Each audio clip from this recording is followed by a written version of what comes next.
That does sum it up, yes. Which means that we have two separate situations right now. One with Victor and one with the rest of the team. And depending on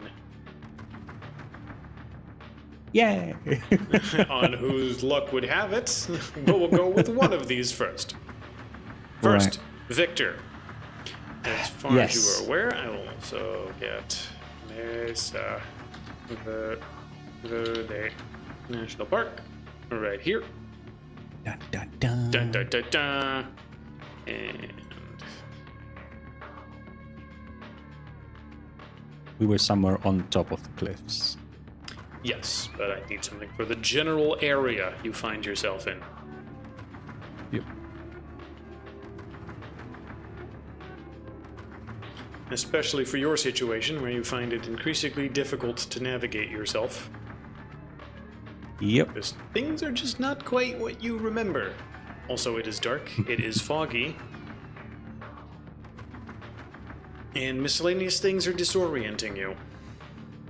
Yep. But yes, you, and let me go back to real quick what we had as a note. Let's see. Victor is somewhere, others can't find him. Fog is rolling in thick. There is no snow, but it is quite cold. You went camping near the woods in Mesa Verde. Yep. Camp. While hiding under the bush, the fog partially fades away. Little lights that look like campfires can be seen in the distance. And you can hear the few people that you saw talking in some language that is not English. I'm going to put the other team thing separate. There we go. Yep. No snow is sort of shared. I should probably keep this as two separate little lists just to make sure who knows what. Victor. Victor. Others. Yep.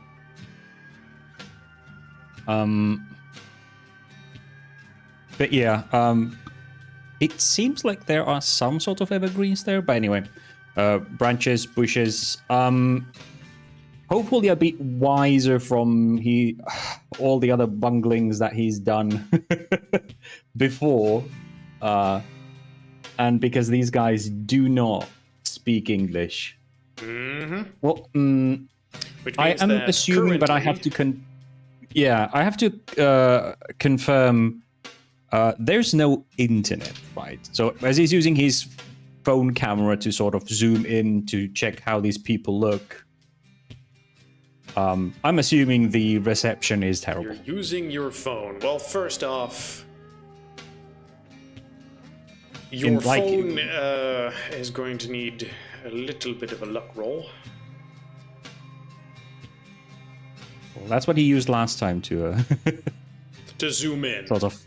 Yes. Yeah, basically the camera so that he can. I know. But it's a basic luck check for some things. Okay, good. Yep, you grab your phone and you can use it to turn it on and zoom into the situation. Yeah. Additionally, He'll try and hold his hands so that the light doesn't go around the screen and whatnot. Well, then give me a stealth check. Give me intelligence I am stealth. in the dark. Okay. Also, try to operate this thing in a way that doesn't immediately give you away. Yeah. I'll also roll for my foresight. Also, important, what do you look like right now? Are you in camping mode? Are you in we're in camping mode. Camping mode. No, camping mode. Camping mode. Because it is cold, and we were going camping, so he would absolutely be using his. Yeah, it's important. Survival mode. Also, everything you have in your sheet right now is locked, so what you have on you. Yeah. Absolutely. I figured it went without saying, but at this point, it's important to say it. Yeah. I'm gonna roll my daily allotment for inspirations. That's fine. The inspiration? What are you, a bard? Well, I call it inspiration. It's foresight, but it functions the same way. Getting advantage on the rolls. Yeah. I know. Okay. That, and then you wanted intelligence. stealth. Do I have stealth? I have 1 point of stealth. Okay. Yes. Right. Intelligent stealth. Let me just go in raw. Well. Did you say you were using your foresight or not? Nope. No. Nope. 0 successes. Okay. And it's not a botch, fortunately. But you do not keep yourself hidden, which means there's a very decent chance they will detect you. Yep. So the light on your phone just shines like a little beacon in the dark there as you zoom in and try to take a look, and it's not long before the 2 men in the little party that you see there look in your direction and will grab their spear and bows and aim them in your direction. Not sure what they're seeing over there. Okay. You have 5 seconds to respond. 5. Damn it. 4. He will raise his phone up so that it illuminates him so that they see it's a person, and he will sort of hold his hands up like unarmed. You are dead. Give me probably. I imagine I'm probably dead if I try and run in this environment. So give me an appearance empathy. Okay. Difficulty 8.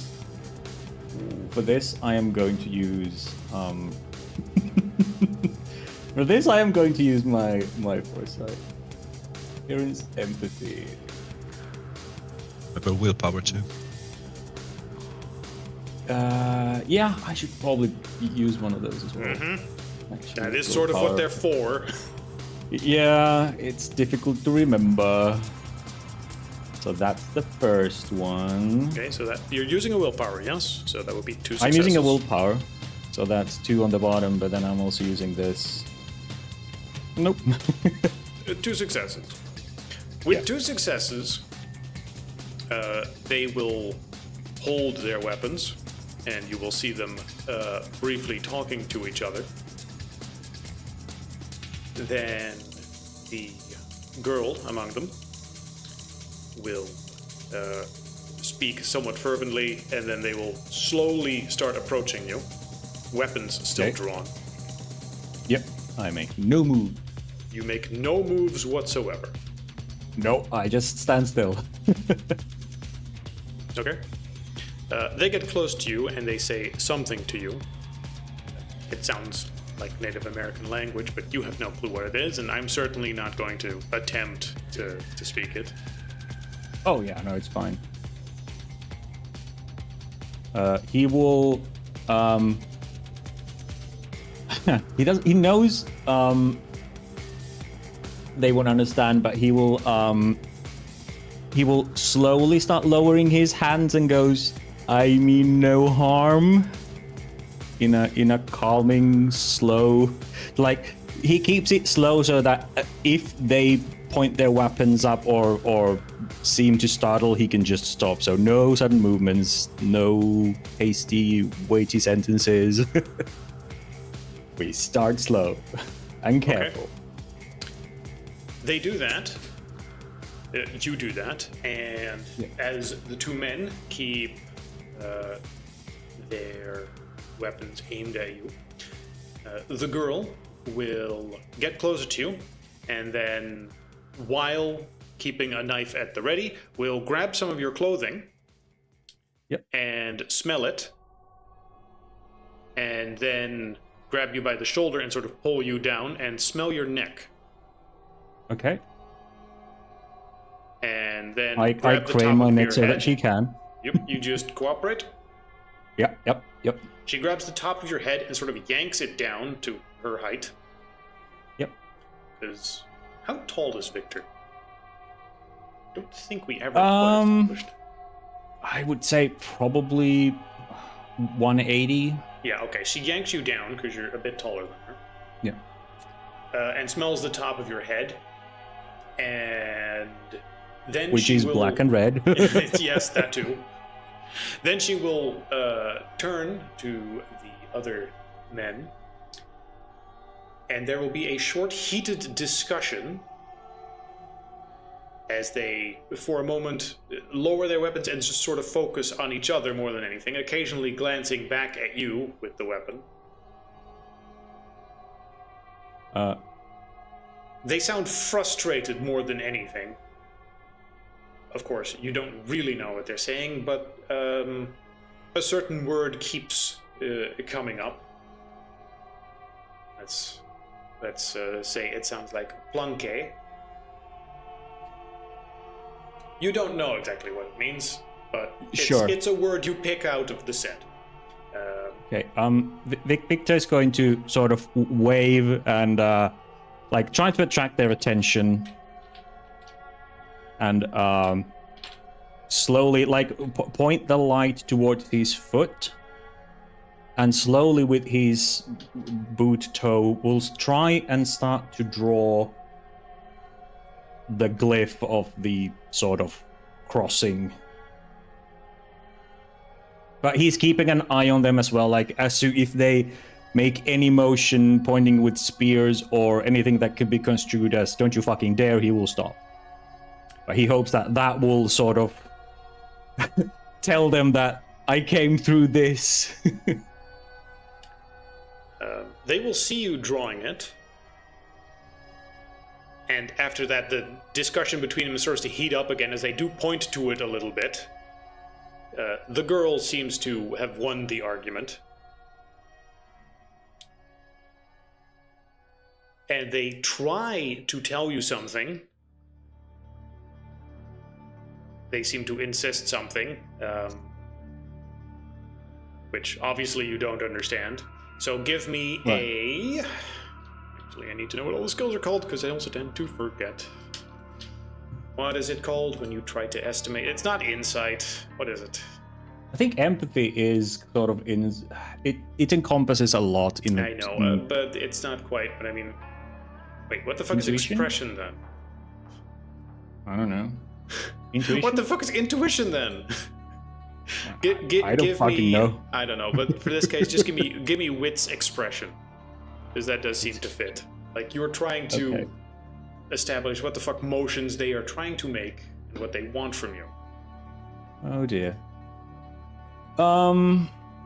Sure. I will not use foresight because I don't think that is something that I would just see from the future, but it's still one success. One success. Yeah, once. Okay. They seem to simply want you to sort of spread your arms in the air. Yep. In a T pose, as it were. Okay. If you cooperate. Then the other one will just pat you down and check all of your pockets for any knives, weapons, or other items that might just be easily around, as if they are patting you down for weapons. The same way you would in a club. Yeah, Like, yeah. He will probably find you? Victor's gun. What do they find? They find your gun? Yeah, You have a Glock, I imagine pistol, he would, because we are in the wilds, we are hunting something dangerous, he would have his gun. Yep, okay. And then his cigarette lighter and cigarettes. Okay, they take all of that. Additionally, your phone. Yep. Okay, they take them, examine them for a bit, and put them in a pouch. Okay. And then one behind you and two in front will make a very universally understandable, all right, this way, motion. Walk with us. Okay. And the other one standing behind you still has the spear. Yep. You don't need to look behind you to know that he does have that spear at the ready, just in case. Yeah. Yeah, I figure. As one they wrong move and walking this is in you. in the direction of the cliffs. At this point, the fog does seem to be rolling in again. As they also point in the general direction of the fog and then pick up the pace a little bit. Yep. I figure. Okay. With that out of the way, is taken somewhere. Hey, I'm not dead yet, guys. He's not dead yet. Right. Yet. Yeah. Oh, while you're being taken away, give me, just for fun, a perception awareness. Perception awareness. Yep. Boy. How many ones? 2 successes. Oh, 2 successes. You see humanoid-esque, but definitely not human figures moving in that fog. Okay. It's not difficult to tell from Victor's expression as he's looking at that way that he's seeing something scary. Humanoid figures in the fog. Great, cool. Meanwhile, other guys. Someone other than Victor. I said someone other than Victor. Peter. You here? Yep. You guys wake up in the morning. You're in your tent. You agreed something about a rotating schedule of guards. You know someone was supposed to be woken up to continue the guard duty, and that didn't seem to happen, so all of you just sort of wake up in the morning. You go, the fuck? Well, wasn't something supposed to happen? And you look around and you go, where's Victor? so I assume since it's my initiative, Peter's the one who wakes up first. Yes. And as a military guy, he immediately kicks everybody to the to the feet, like up, hey, What? What the fuck is going on? Where's what's his face? Who's supposed to be keeping watch? Because it's not Victor's was it turn. me? I think it was me. Why is it so light outside? Okay, somebody might have happened. Everybody, get up! And he starts he takes his weapon out. He's basically in his boxers, and it's freezing outside. You have so your he just rifle. yeah. So I put he's in his boxers. He puts on his shoes straight to the not even socks in between, and then he just rushes outside immediately and just starts scanning around, trying to find Victor. And yeah, he will call out like, Victor, where the fuck are you? All right, you are in a national park. If this is a 1, okay. Continue. Close. Is there reception in here? Like, are we so far in the wild that there's no reception? There should be reception where you are. I will call Victor. Okay. Right away. You call Victor, and the phone makes the noise that is the number you have dialed cannot be connected to. Fuck. You would at that point probably also see that there's a message from Victor to the group chat. You Okay, see what the does it message say? from Victor, but what did it say exactly? I'm going to check something along the lines of I'm going to check the spiral trees. I think there was something important there. I'll be right back. We know about This the spiral motherfucker. trees. I'm gonna read the message aloud. I guess it was Victor's turn, and he never woke up anybody.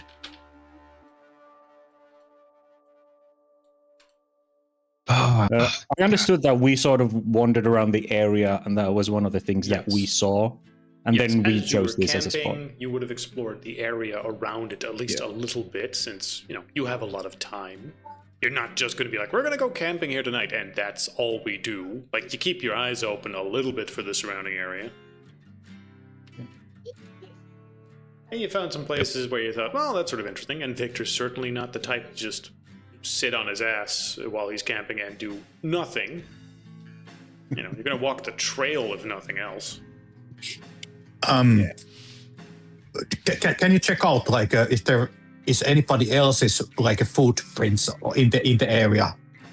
Like I'm sure he went somewhere, but I hope that nobody else has been walking around or been sleeping soundly. Okay, so first things first. Has it snowed Or is there snow? There's a very small chance that it snowed. One, no. Okay. No, I believe I described it as there is no snow, but it is quite cold. Yeah, that's what I heard from last time. But yeah, it didn't snow during the night, so well,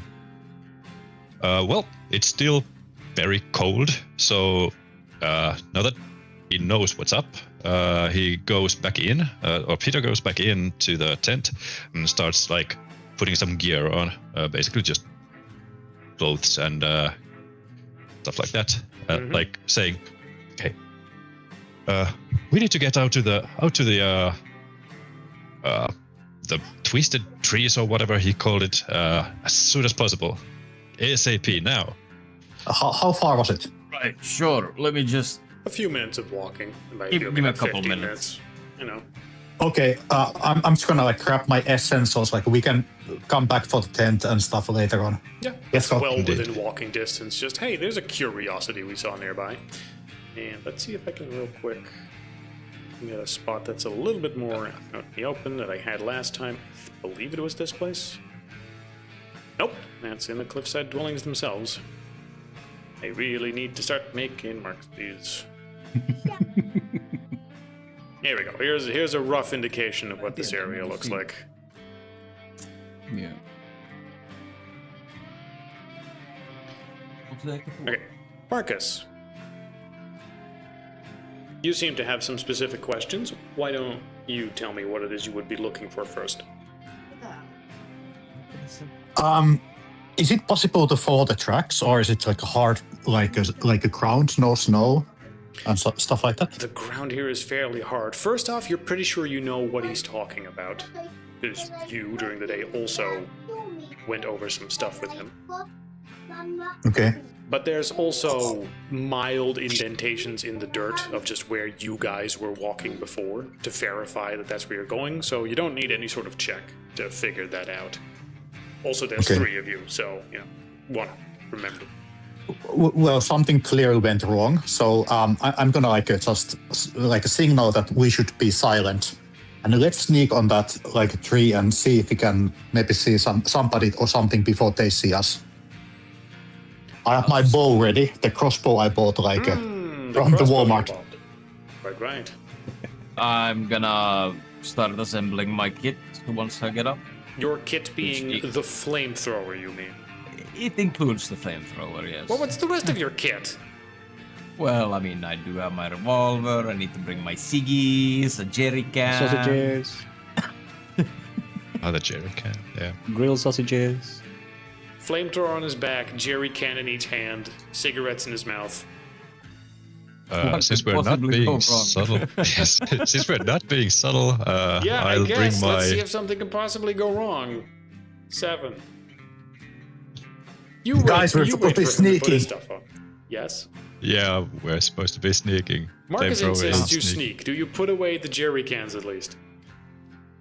I mean, sneaky. You sneakily put the jerry cans back in the tent, but you have your flamethrower and the rest of your kit. And let's assume that during that time, Peter puts on pants. Yes, please. Yep. Loaded clothes out on. normally, you head in the direction stealthily. Who takes the lead? And that person, give me dexterity stealth. I could do it.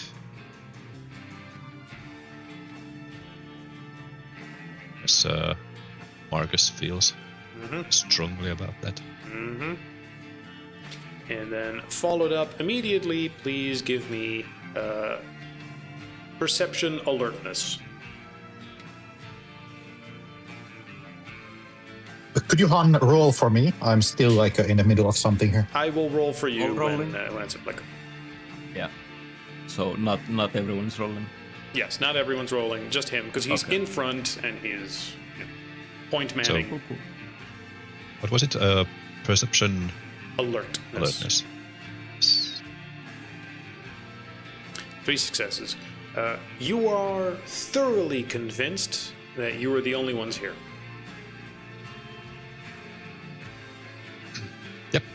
Can't hear any sounds. When you arrived at this place, which previously had somewhat caught your interest as being a place where the plants, trees, shrubbery all form a bit of a spiral pattern, which, just for the purpose of, should have a better picture of this, but just sort of for the thing.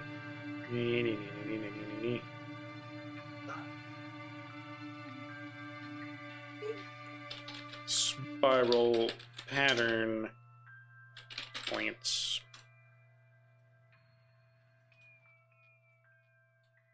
Which is what was described in the message. So you're like, yeah, that's a place you saw during the day. That's here. And you can see the tracks also lead here.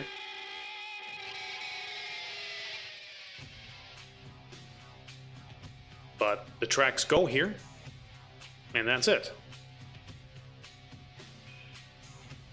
There's no immediate indication that there's car tracks or anything, or any big glowing orb or anything, or a monster, or a corpse, or blood. You can investigate the place, but you should probably be looking for something specific, because there's nothing obvious.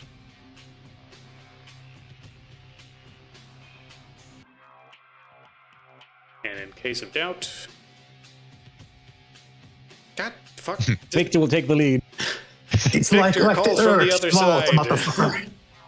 There we go. Marcus. In case of doubt, Marcus has the investigation lead. Yeah, like I'm trying to find out where is my friend. Mm-hmm. Did the words swallow him whole? And do we really have like one mouth less to feed? That might also be a good thing.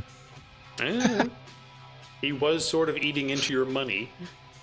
Did you finally get rid of it? Can we replace him with another zeal hunter?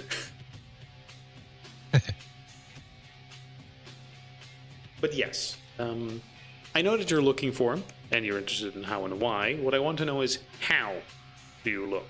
Because you've done the very basics, which is look around.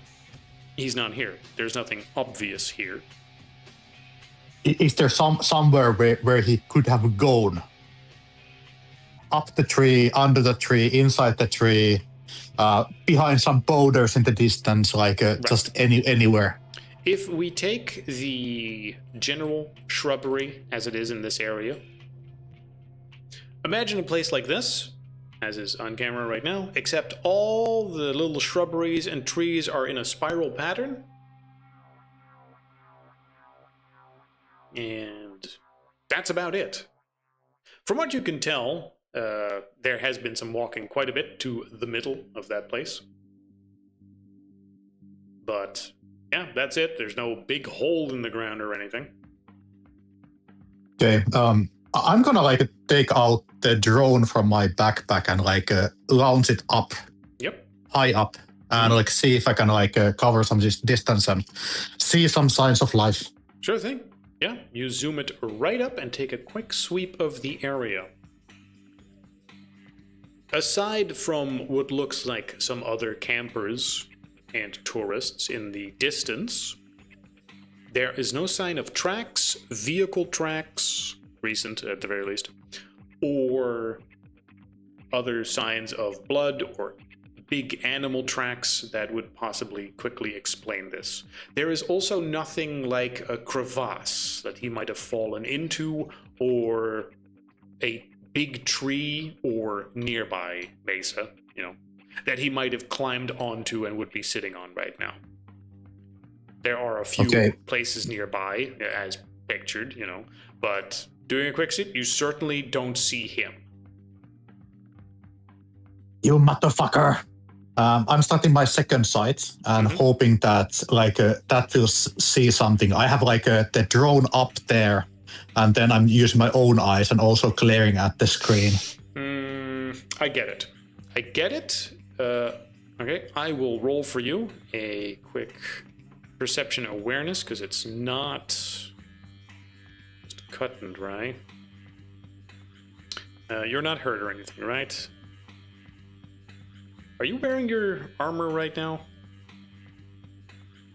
Does that bother my seeing stuff? I was more worried about bothering your stealth before. I don't think it would bother your seeing right now. But well, let's say that I didn't put it on. Yeah. I left quite fast. Yeah. Either way, let's just... is it difficulty 6? I think it's difficulty 6. All right. We have 2 successes. Okay. With your second sight activated, the location that you're at right now, it doesn't look very special. It looks as if the entire, world is sort of a flat plane, and then this place is a little bit of a sinkhole where, along with that spiral pattern, it is dipping down as if it is going down a drain. But since you are looking at your drone, you will notice that it's not just here. A few miles to the north of where you are, you see a similar just dip in the land. And then a few miles, I'm assuming your drone is up high. And a few miles to the west, you see another, near a cliffside, a sort of another drain-shaped dip in the land. Like a big footprints or something?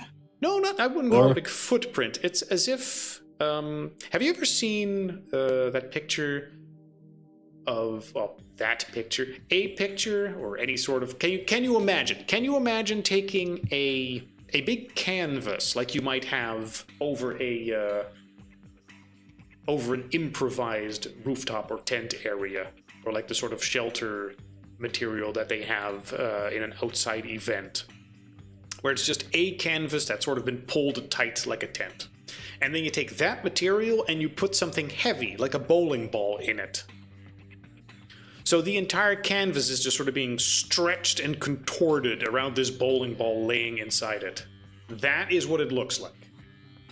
Like someone took the canvas of the world and just put a whole bunch of heavy objects in several places.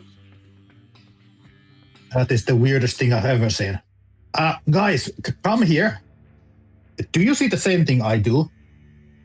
And I'm trying to describe it, like that maybe they don't need to use their second sight to understand what I'm speaking about. You show them your drone. They don't see it.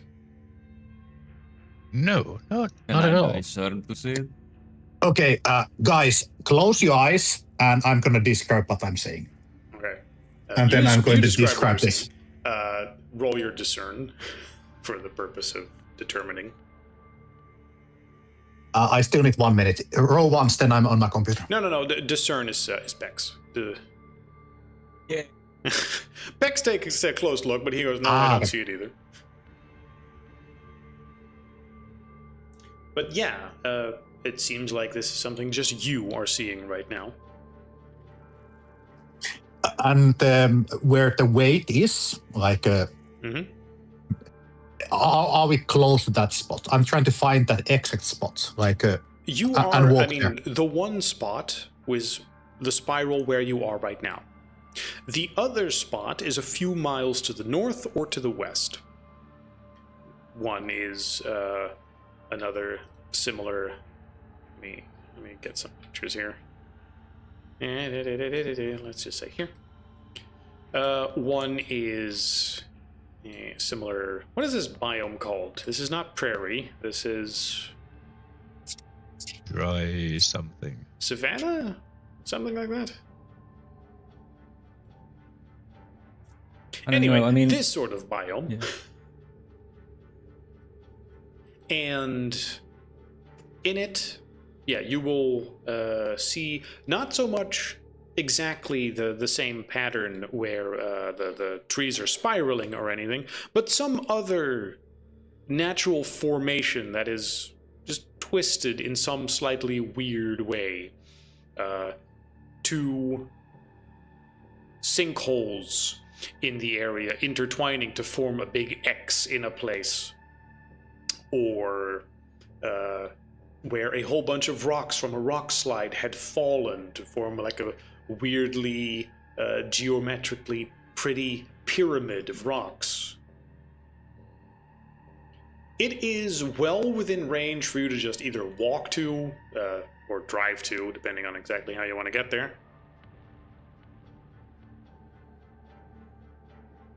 Let's get there. Let's get there. Like, do we have a vehicle, or did they actually walk like a distance to this? I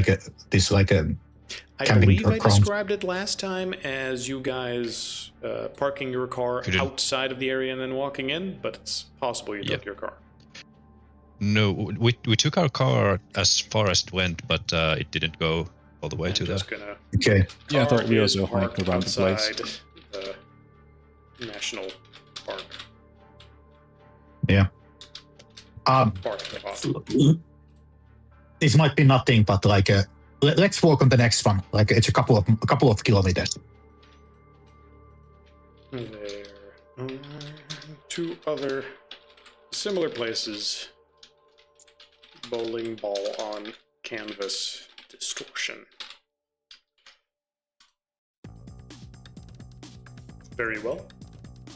You take a while and arrive to the one to the north, where there are a little rupture in the ground forming a big X place. The sort of place where someone might look at it and go, you know, I could climb inside that and there might be a cave down there. Take a look.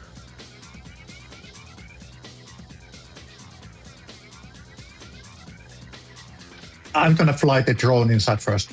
Okay. Yeah. It's a little tight. You think you can fly your drone in there? I'm gonna take it slow and easy. Okay, slow and easy. In which case, we'll just give you a DC 6 intelligence technology. All right, it's just computers, isn't it? No, there's a technology. Never mind, there is a technology skill. Anyway, I'm gonna do just a real quick roll. Intelligence tech.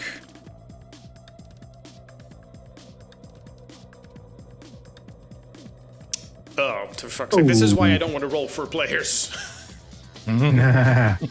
Still not a botch, though. Still not a botch, but it is a -1. Yeah, you try to fly your drone inside, but you just clip it on some of the rocks as you're trying to maneuver it down. And you just barely manage to regain control and sort of fly it back up again, but you don't want to risk that. So, no, you can't fly your drone into it. All right, okay. Well, if I don't come back, like, send the cops or something, Marcus gonna go himself. Okay. They the crossed other already. two are waiting upstairs, up it then.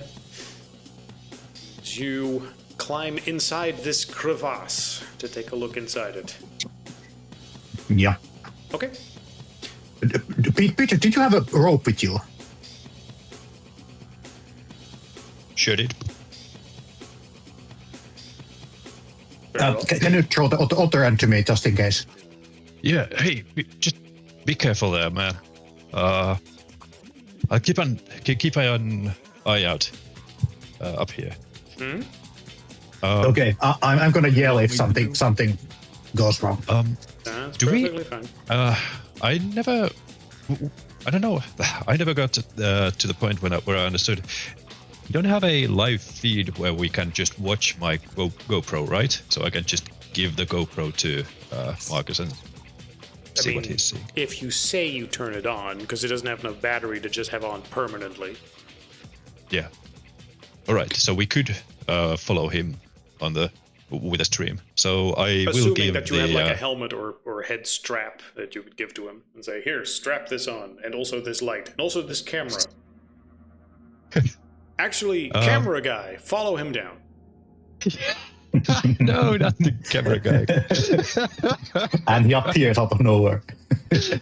He's GoPro, who is actually a person. Anyway, oh yeah, you can take my GoPro, and the guy goes like, I have a name. So, so yeah, I give him the head strap, the GoPro, and yeah, a light. So I go like, okay, this is probably useful. You can your hands for other users. I hope you don't need much. Okay, I'm gonna strap it on my head, and just start climbing slowly. I'm gonna basically pound the rope few times around my wrist and hold it there, and then just climb. Okay. Hicks, are you up to going with him? I don't know. I have a bad feeling about just sending one guy. Yeah. I'll go with him. It's fine. Okay. I mean, you prepare to go down with him, but after about 20 feet, which is not very far, you discover, this is actually nowhere near as deep as you first thought it was. And after checking a little bit, there does not seem to be some sort of cave down here. Where the fuck did Victor go then? Is there any footprints here? Yeah, can I start tracking? Sure, Peter, give me perception survival. Oh my goodness, that's like the best thing I have. Mm-hmm. Still, one success. Okay, I didn't give you the DC, but okay. You see some markings here of someone that was here before, but they seem quite a bit older. Definitely not recent. Just some prints from, I don't know, months ago, maybe? He probably didn't even come here. Yeah, I mean, you or this certainly way. didn't see any prints leading from the other location to over here. He couldn't have just took off, flying. So what the heck happened? There wasn't any other tracks going into the place, was there? Mm-hmm. You probably should check that. Or how do you propose, Marcus? Well, we could of course return on the last place where we actually found the footprints, and then go from there, or we could maybe split and die and go to check out the third crevice.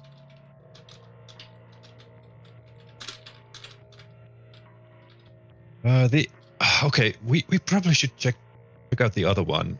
If it's other character, how far is it? The other one? The other one is also a few miles away, so another hour Few or so of miles? walking. So we completely missed the spiral of trees, right?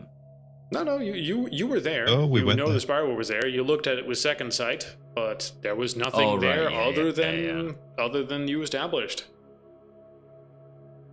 Wait, was it really a spiral? I'm just Yes. just to clarify for I know myself. what I'm saying. I know what I'm saying. Okay, cool. Okay.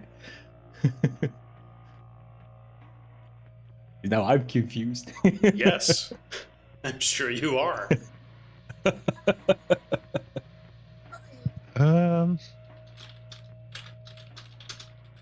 Look.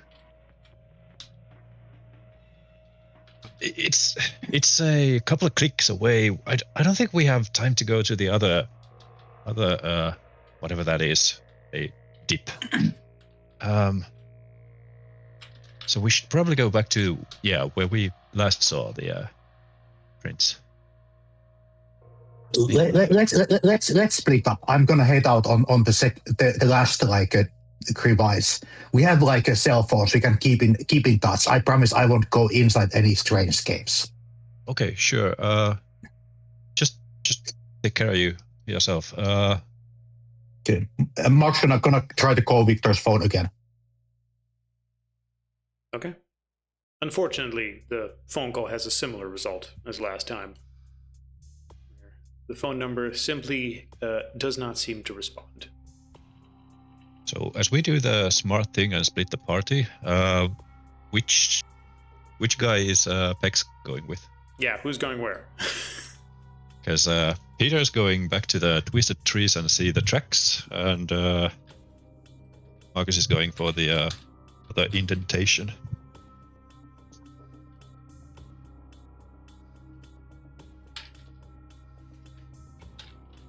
maybe Vex stays here with the first one.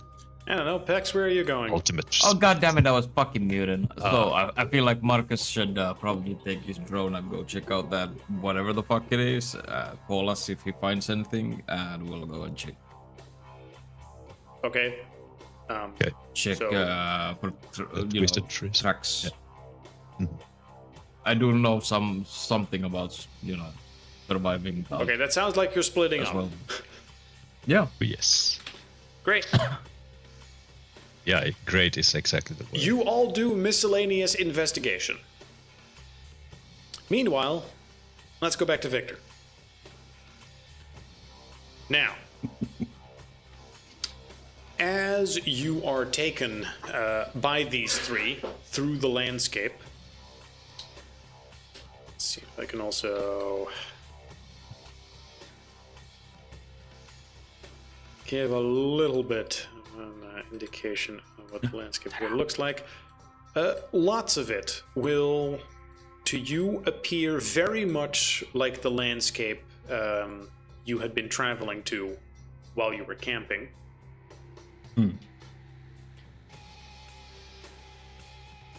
Though the fog is seemingly eternally at a distance, getting closer and going further away again. Okay. Now, as you travel through that and approach the cliffside area, I want to see if I can get a good parking lots. Yeah. Where is it? Where is it? Where is it? Sun Temple. No. Where's the Anyway, other you one? find a car on the. You get a car. You get in and you leave. In before they shove me down a cliff, I'm like, well, let's save this guy from the fog. Sure. We got his phone. No, the pit house. Fucking hole. Damn it! Where the fuck are the cliffsides? I lost track of them. Which ones? Yeah, there's so many cliffs, right? It's fine. The one with the city? Yes, the one that's I don't know why that one was suddenly hidden. Okay, good. When you approach the more cliffside area, good. There is a trail, sort of carved into the underbrush, where clearly you're not the first time that someone's gone through. As you are going through, the three people you are traveling with seem constantly on edge whenever the fog makes any sort of movement. I'm sure you are also extensively looking around to all sorts of things. Yep. So there is, however, something that briefly catches your eye near a mesa sloping down, gathering a bunch of rocks and whatnot near some of the trails.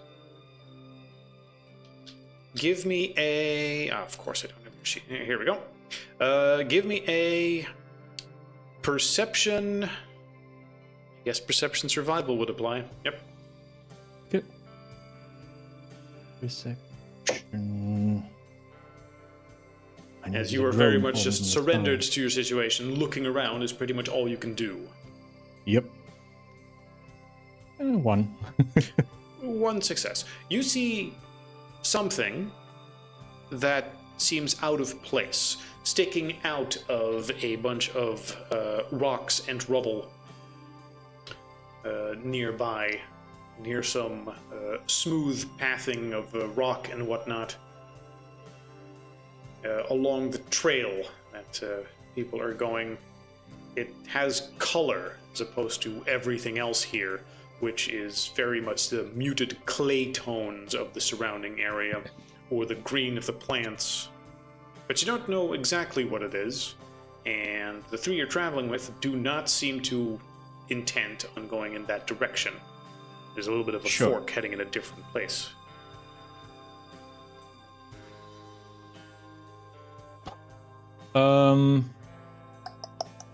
Damn it.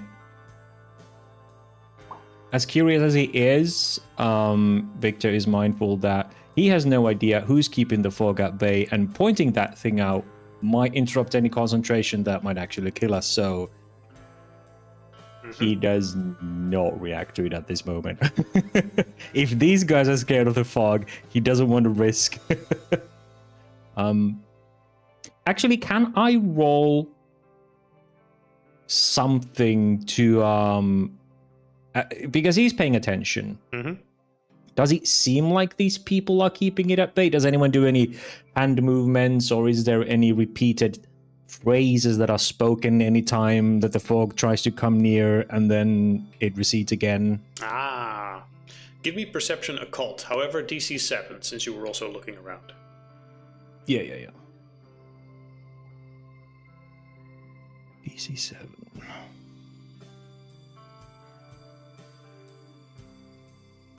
One success. One success. Is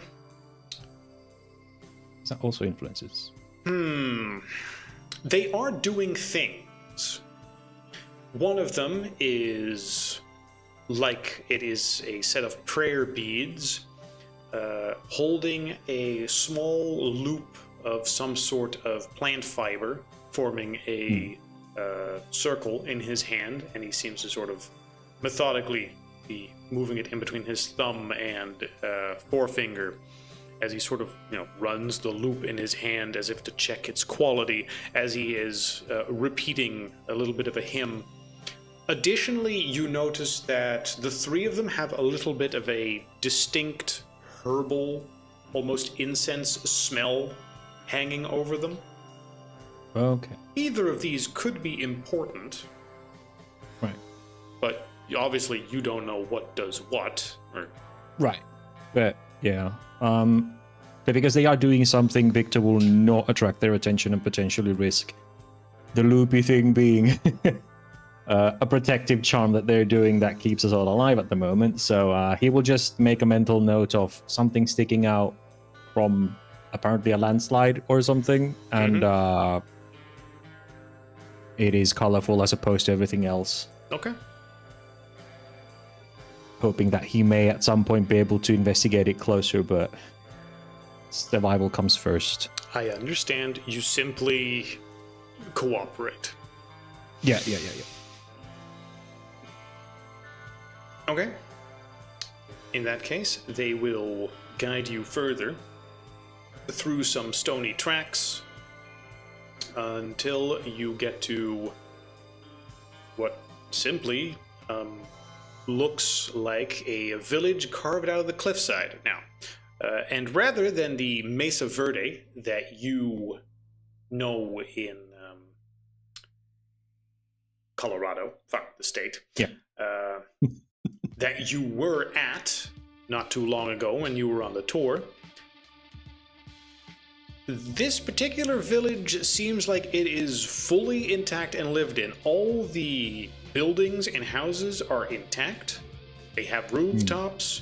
There are campfires in various places on the outskirts, pits. There are people moving about. Let's see. Nestled in a shielded alcove, centered around a perpetually burning low smoke bonfire. The settlement is organic and efficient. Hides are stretched over wooden frames. Simple earth ovens smoke with roasted meat and maize. Various tools like stone knives and various bits of obsidian in places. Feathered arrows, woven snares are laid out and hung on racks as if to be used at a moment's notice. There are children involved with the various crafting processes in places. Some are running around playing. There is a general sense of quiet hanging over the village, but lively, as if there's a mild tension at all times, but other than that, life seems to be going on here. as if it is Looking any at other village. Except, of course, that they're all Native American, as far as you can tell, and there is not a modern comfort in sight. Right. Looking at the cliffs, where in our timeline or our world or whatever, our version, there were hunter marks. Do I spot any of those here? Give me perception awareness DC 8, since a lot of sight is now obscured. Yeah. Easy 8. Willpower is a thing. Yep. Ooh, a botch. Ooh, that's a botch. I think I see something. Okay, as you start talking about seeing stuff and pointing to places like, hey, aren't those markings supposed to be here? The 3 that are escorting you, who have not heard you talk before, pretty sure. They did. Or maybe he it did was like speak slowly at the Did you first. talk the entire time? Okay, so now comparatively... No, not the entire time, just at first, but I've been quiet for the rest of the way Okay. for the So that concentration. startles but now, them quite a bit.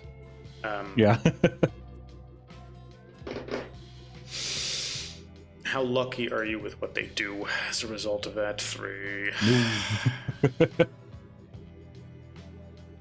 I guess he goes, As you startle, Wow, the one this is behind Mesa Verde. you, Where are the the one markings? behind you just smacks you in the head with the back of his spear for a point of blunt damage, as he is more startled than anything. As you suddenly start talking in a much louder voice than you did before, and they think he's casting something, bonk, and then it takes them a moment to establish that no, that's not what he was doing. Just fuck. Don't suddenly yell as the others go shh. Just as they seem to indicate that yelling not appreciated.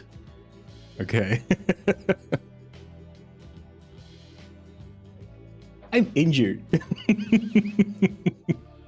Yeah, did you have wounds before? I did, Yes. from the glass in my face. Mm-hmm. Oh yeah, that's important to remember. Does it healing. automatically reduce?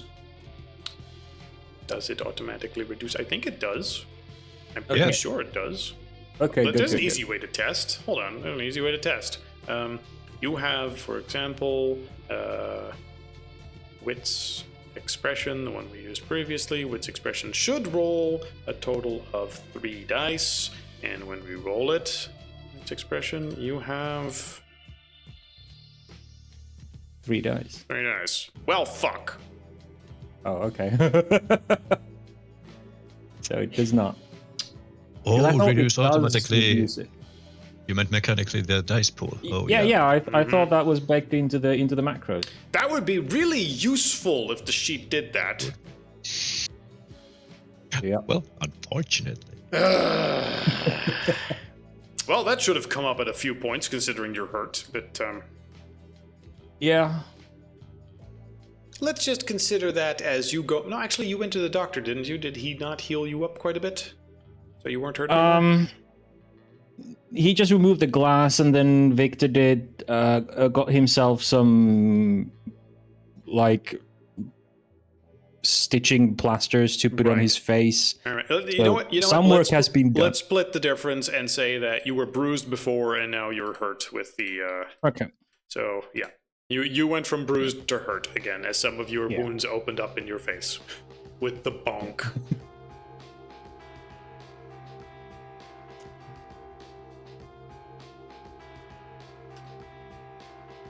But So, yes. got to remember to put a -1 on all the modifiers now. Yeah, great.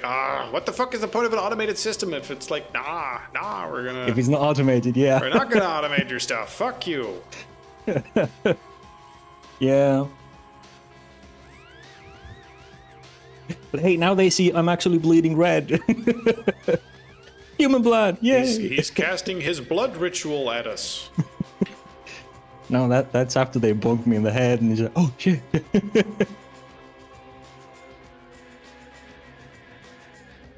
Right.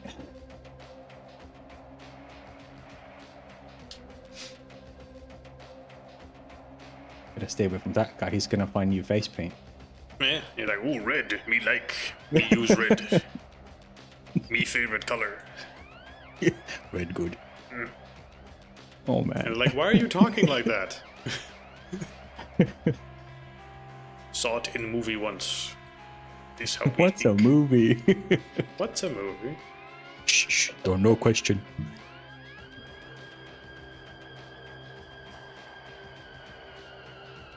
Okay.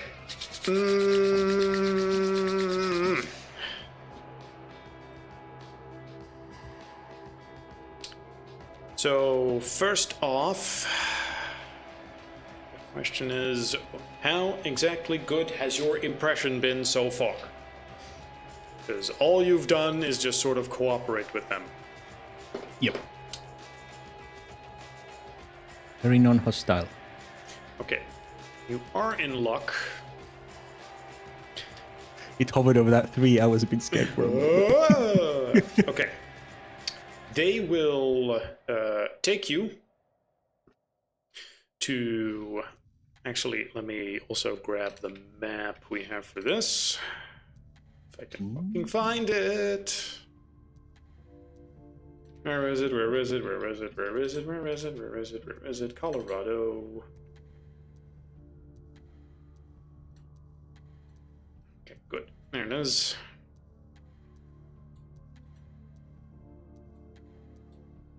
No, why is it all the way over here? Here we go. And here we go.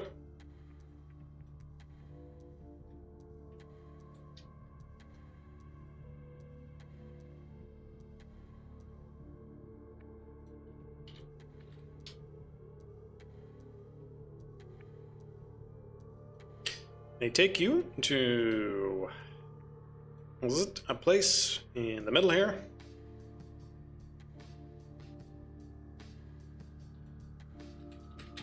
There is a big bonfire with some logs around it. And then they will push you down, as if implying to sit on the log near the fire. Yep, we do that. Great. The one guy with the spear, who has been at your back so far, will push you down to sit, and when you sit, he will just keep standing there next to you with the spear.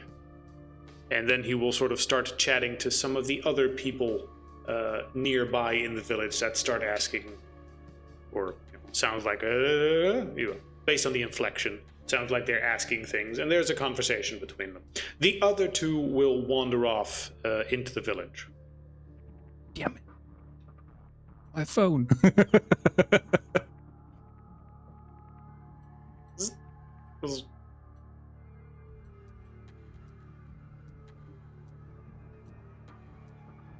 How? How do I keep rolling Victor?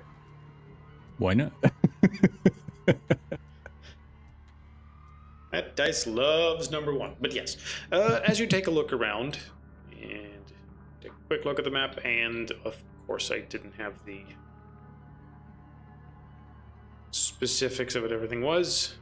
Yeah, the entire village seems to have multiple things. I'm gonna real quick try to find where I had the notes on this. Or...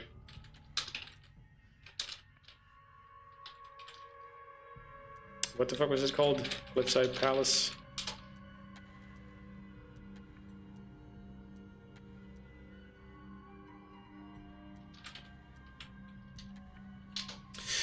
Meanwhile, the rest of you, Peter in particular, you have spent some time trying to find your friend. Right? Getting a bit worried, yeah. And you have done miscellaneous things. You have used your drone. You've used...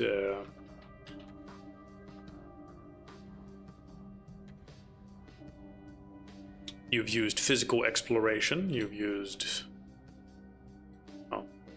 simple brute sleuthing work to check for footprints and whatnot, right? Yep. Pex, I'm sure, has set something on fire. Not yet. I would hope so. Why would I? What? Have you tried punching it yet? You betrayed me.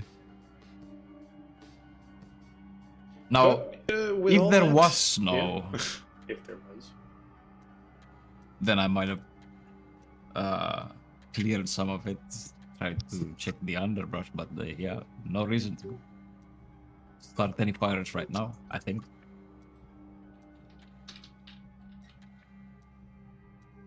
Okay. But yes, the question before we switched over, I believe, was simply, we do all of this to try and find some trace. So, could each of you just give me perception and alertness as you try to find whatever traces you can find? Is everyone available to actually roll, or do I need to roll for someone? No need.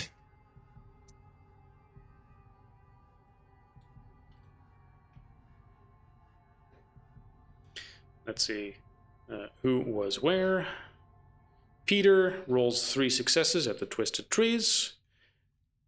You investigate the last place that you think that Victor went, and you definitely confirm that what you think his shoes look like are imprinted here. So he was definitely here.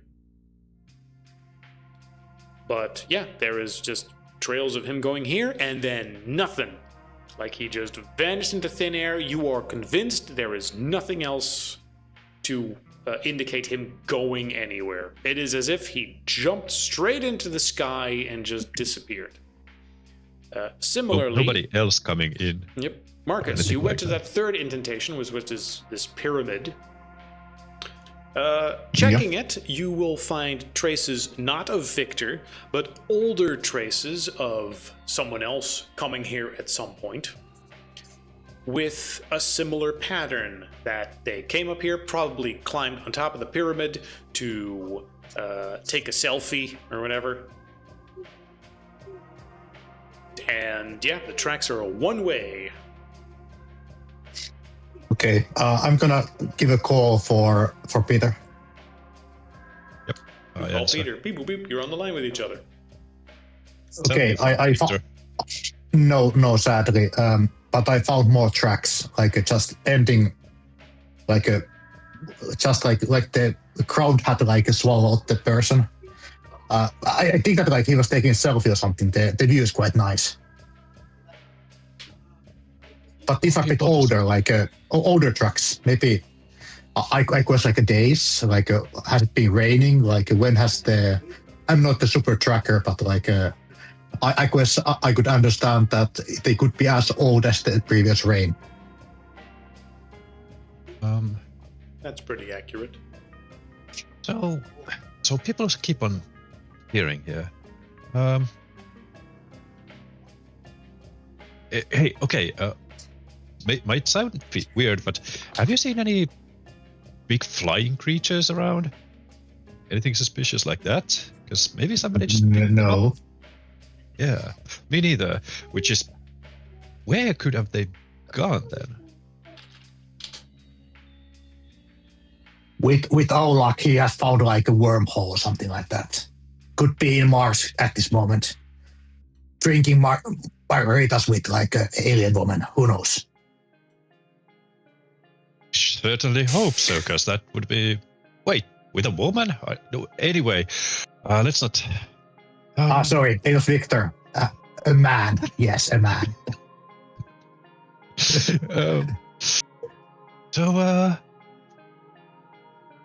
So, yeah, okay.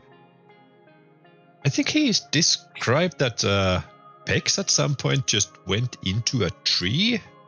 And is there a tree around where you found the other tracks? I'm looking around. Is there any trees, or is it like a... I mean, there's lots of trees all over the place. Okay, I'm gonna Am I describe listening like to this phone call happening from the middle of the trees in a weird circle? I mean, if Peter is on the phone, Is that where we yes. still are? Yeah. He is there. You went out Okay. to check some tracks, and Marcus went out to check out that third indentation, which was a pile of rocks. I mean, I joined Peter to check for tracks. And then that brought us here. You follow the tracks and they lead to Peter. He got Like you, magic. man. all along. I actually do have some pips in these skills, okay? But since he is mentioning that, I'm just double checking that I am actually currently here. So I will start going through the trees and checking if I can find anything weird, any weird markings, any spirals, any green shit.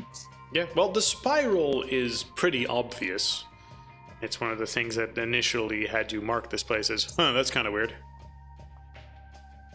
But it didn't immediately ping you as supernaturally weird. Yeah, I mean something more like carved kind of stuff, you know, than the trees being in this shape. Carved. Something to use to activate something, maybe, you know, like runes, weird shit. Okay. Yeah, that certainly. Give me perception occult. Yeah. I have these skills. Damn. You have skills to find a track, but do you have skills to find something occult? I just go around knocking on trees. Yeah, that's right. Putting my ear to them, listening. Dunk. Yeah, you put your green hand on stuff and it's like, tree, talk to me. No. Exactly. It says. I don't want to. So Marcus, anything suspicious or any markings or is there a twisted tree somewhere in there or something like that? Anything that could connect these places? I have the 3 successes. Like, is there anything unnatural? Hunter runes, like same kind of tree. Anything else than the tracks that like ended up? You have also already extensively checked certain places, so there's a lot of questions I can just immediately answer because you've already spent the time here. There are no hunter markings here. There are no runic carvings that strike you as vaguely occult, or at least obviously occult. And aside from many tracks from tourists just generally going through the paths and whatnot through the area, there don't seem to be any other than the ones I've indicated. And as for the question of, hey, is there maybe some sort of giant bird flying around that could have picked him up and swooped him away? You look at the skies, no immediate big flying bird. Okay. Well, there's only one thing left, like to do. I'm gonna like dig the spot where the tracks like vanish. Is there something underneath? Not super like a deep, but like as far as the dirt is movable with my tools. In case there's some big trapdoor or something. Yeah, something like that, yes. That is not an unrealistic option. You take out a shovel and start digging a bit. The soil is hard and compacted and quite dry, but you make some you make some progress with a shovel. After I'm gonna let the guys know. Yeah. Like if I just vanish like that, they know that I start digging. Are you digging at the pyramid of rocks, by the way, or are you digging at the twisted trees? I guess where I am. Yeah, okay, that would be the pyramid. You move some of the rocks out the way, you know, and it's effectively a landslide you're moving out of the way. Yeah. Speaking of. Okay. You will, with relative ease, move all of the various rocks out the way, and with your shovel, which I guess you have, it would be a small camping shovel or something, right? Just a tool you have. You said you have one. So Yeah, I'm not going to give you I have like a multi-tool. Has like a shovel and like there's an edge for like sewing some stuff and like you know one of those things. You mean like a Swiss Army knife? Swiss Army shovel. A Swiss Army shovel. Anyway, it's funny because I actually did some digging today for real. I had to move like a side post on the yard. What, did you move it with a Swiss Army shovel? A normal shovel. Yeah, we got like a warning that if it's not moved on the 17th day, the city is gonna like a report crime to police about us. Oh, Whoa. boo-hoo. Boo! What is it, the HOA being like, no, your fence is 1 inch over the line.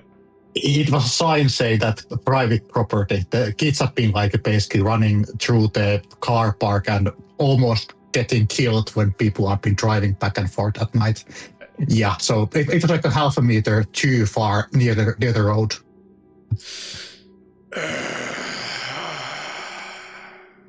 I mean, I get that you don't want a sign like in the middle of the road, but The silly thing is that it was absolutely nobody's. It was like 1 meter from the road. Nobody could have hit it. okay. Absolutely, somebody just complained. Probably the kids. The sign is too close to the road. I almost hit it. I couldn't park in the parking spot that's 10 meters away from here because of this sign. Something like that, most like. Yeah. Hey, that lady that I just made that voice with is currently taking selfies a few hundred meters away from here. You have a gun.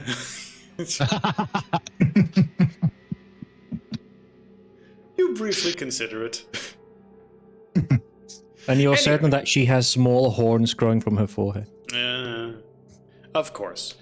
But yes, you take out your Swiss Army shovel. Try digging away at the dirt. It gives away fairly easily. After a foot or so of digging, you're convinced, no, there's nothing under here. This is solid, compacted dirt. This is not hiding anything. There is no secret trapdoor or tunnel near here. Okay. I will do one more thing. The landslide that like I created, I'm gonna check out the biggest rocks that like were sliding. Yes. That there's no magical ruins on them or something. Small note: in your efforts to dig underneath here, I'm assuming you move the landslide all over the place. Like the rocks are no longer in a pyramid shape as they previously were. Yeah, I guess I was like a bit unsensitive about the culture heritage of such sport. Yeah, well, I did. I understand, but for good measure, give me perception awareness. Yep. As you evaluate what exactly you've done here. 1.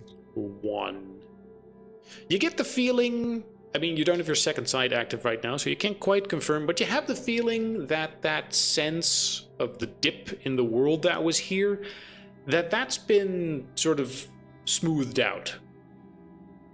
Oh. What the? I'm gonna call the guys and say that, is this a good thing or a bad thing? I mean, you're on the phone. Yeah. What is it? I mean, well, whatever you saw, I didn't. So it has to be like supernatural. So if it's a way of getting rid of it, sure. Let me get. What if this is the way to like reach where a victory is, and we are just blocking the pathway? Right. Okay. Let's leave this one on this. Let's not block this one, but the other one, we probably should take care of it, or maybe we should wait for Victor to come back and do it again together.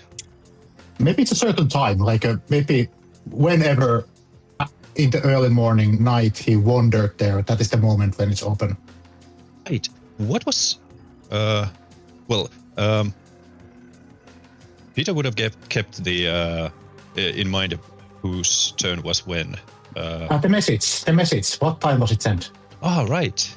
That too. The message would have been sent like right after he started his guard shift. It would be somewhere around nighttime, I think. I think he was. If you guys went to sleep, let's say 11 o'clock, it would have been sent like 11:20. Sit around for 20 minutes, go, I'm bored, and walk over there. That motherfucker. I'm reflecting my inner Samuel Jackson. Mm-hmm. By the way, would one of you have the phone number for that order of librarians or whatever? The one that like Victor kept on calling, the one who knows Academia? more about occult. Yeah, sure I do. I met the guy, remember? Maybe we can like tell where this place is located, and maybe they can tell what the fuck is this. Wait, they probably want something from us though, but yeah, this is definitely a certain emergency. So yeah, I'll call them right away. You can promise that we can like get some shiny rocks for the laboratory from this place if they want. I don't think we're dealing with native Indians, but yeah, sure.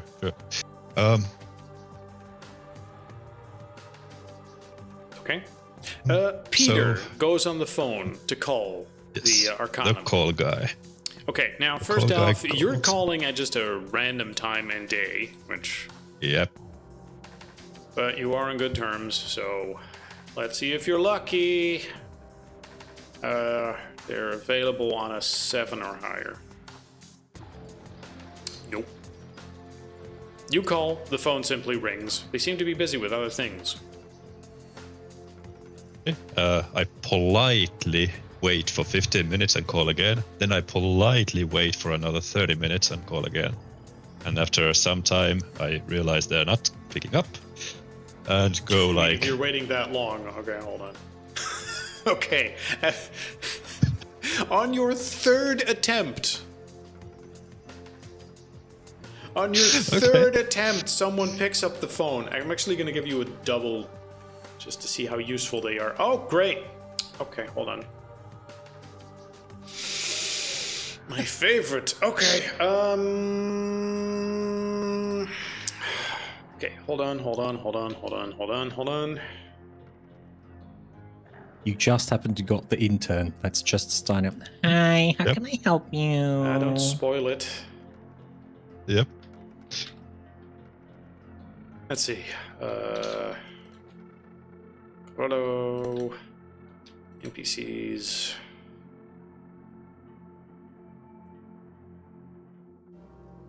How bad would it be? Yeah, okay. You obviously don't know what this man looks like.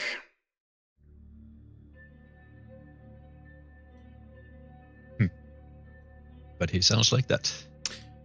But he sounds like that.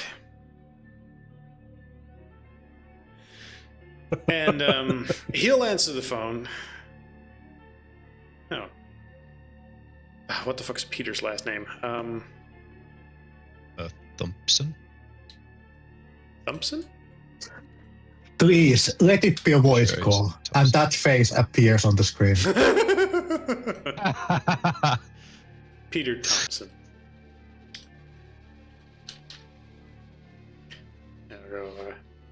Peter, hello, Mr. Thompson.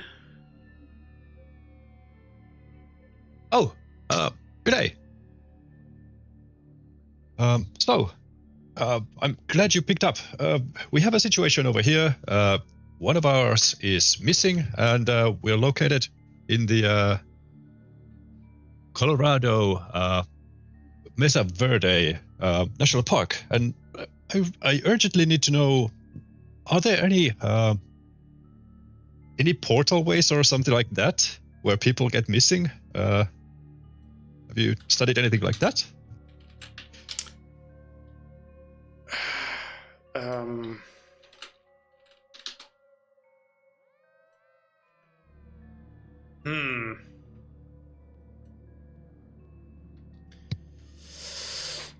How do I instantly communicate what the fuck this guy sounds and acts like? Have you ever seen Seinfeld? Some of it, yep. Do you remember the character Newman? No, not by name, at least. Damn it. He's the slimy fat neighbor. Oh, yeah, of course. Good. That guy. And I'm trying to think of how to channel him. So his fundamental, I see. Peter, right? Can I call you Peter? Yeah, of course you can. Of course, Peter. That sounds like you're quite a predicament over there. Yes. Well, we're not sure that our guy is on the other side, but we'd like to know. There's a way to contact the other side somehow.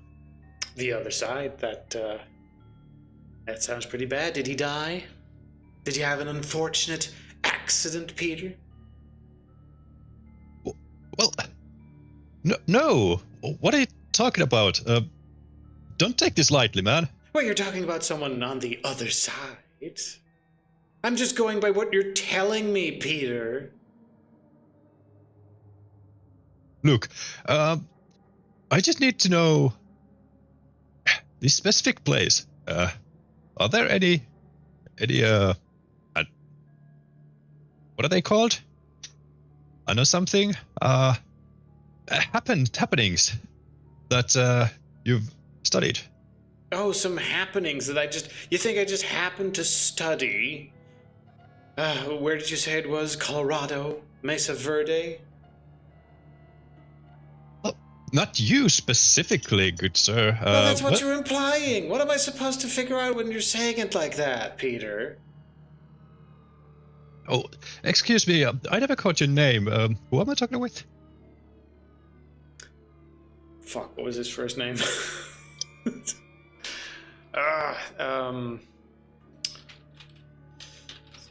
Thompson, and his surname is Peter.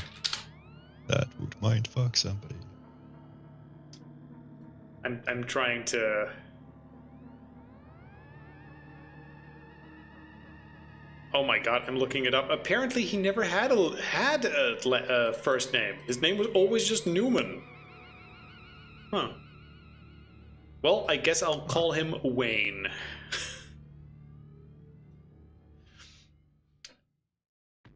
Wayne Knight.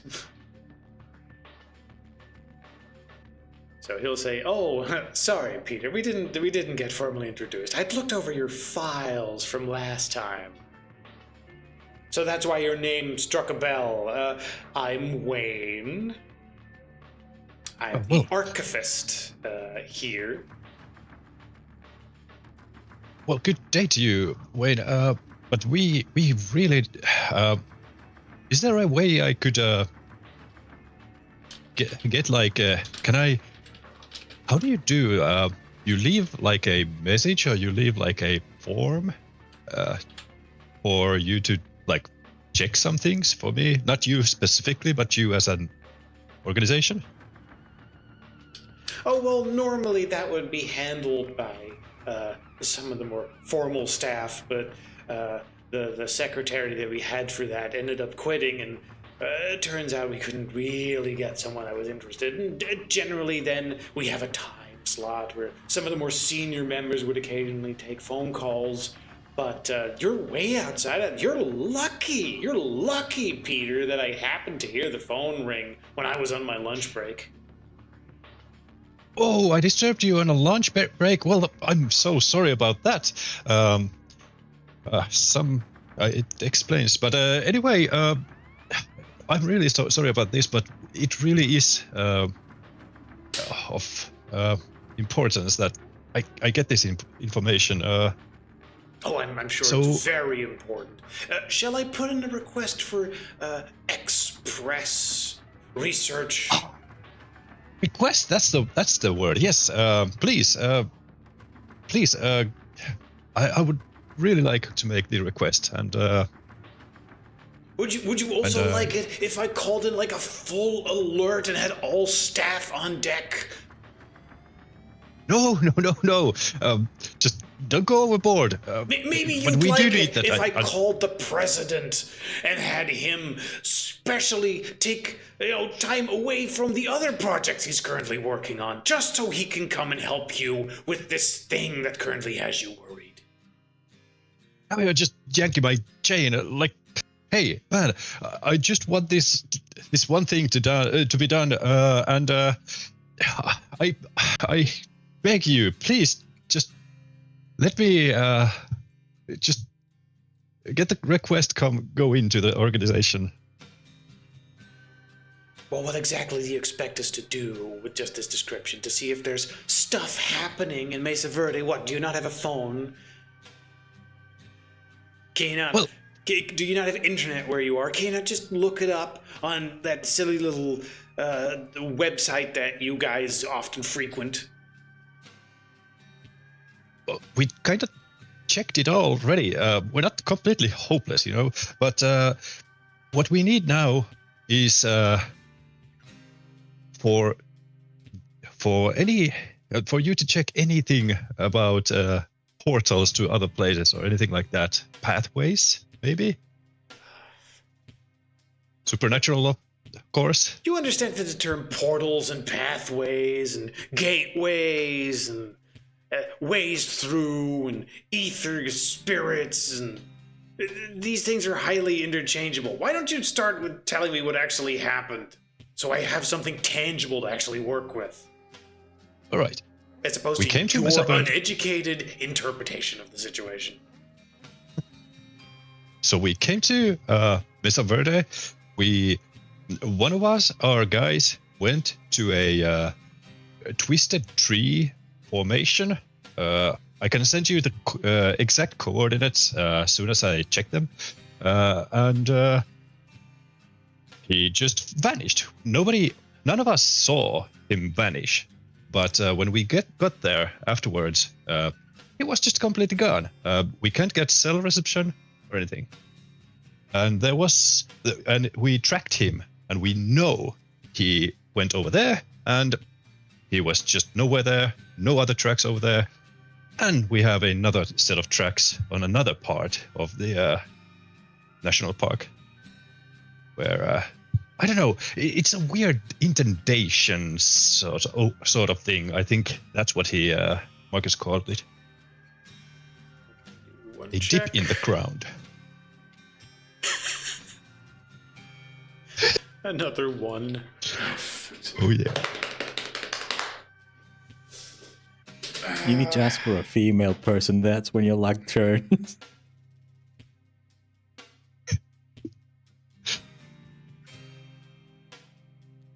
I mean, luckily they're all emotionally unstable.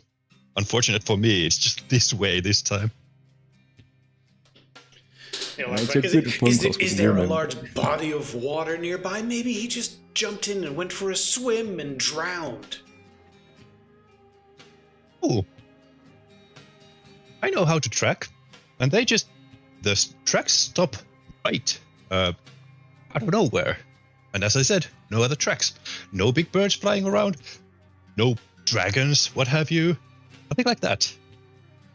And I'm joking, just telling you, I'm joking, don't twist this. Oh, you're joking. Oh, it's good. So he's not missing them. Joking about the dragons. Well, how am I supposed to know what part you're joking about, Peter? This is very serious business and you're making light of it. A person is missing, Peter.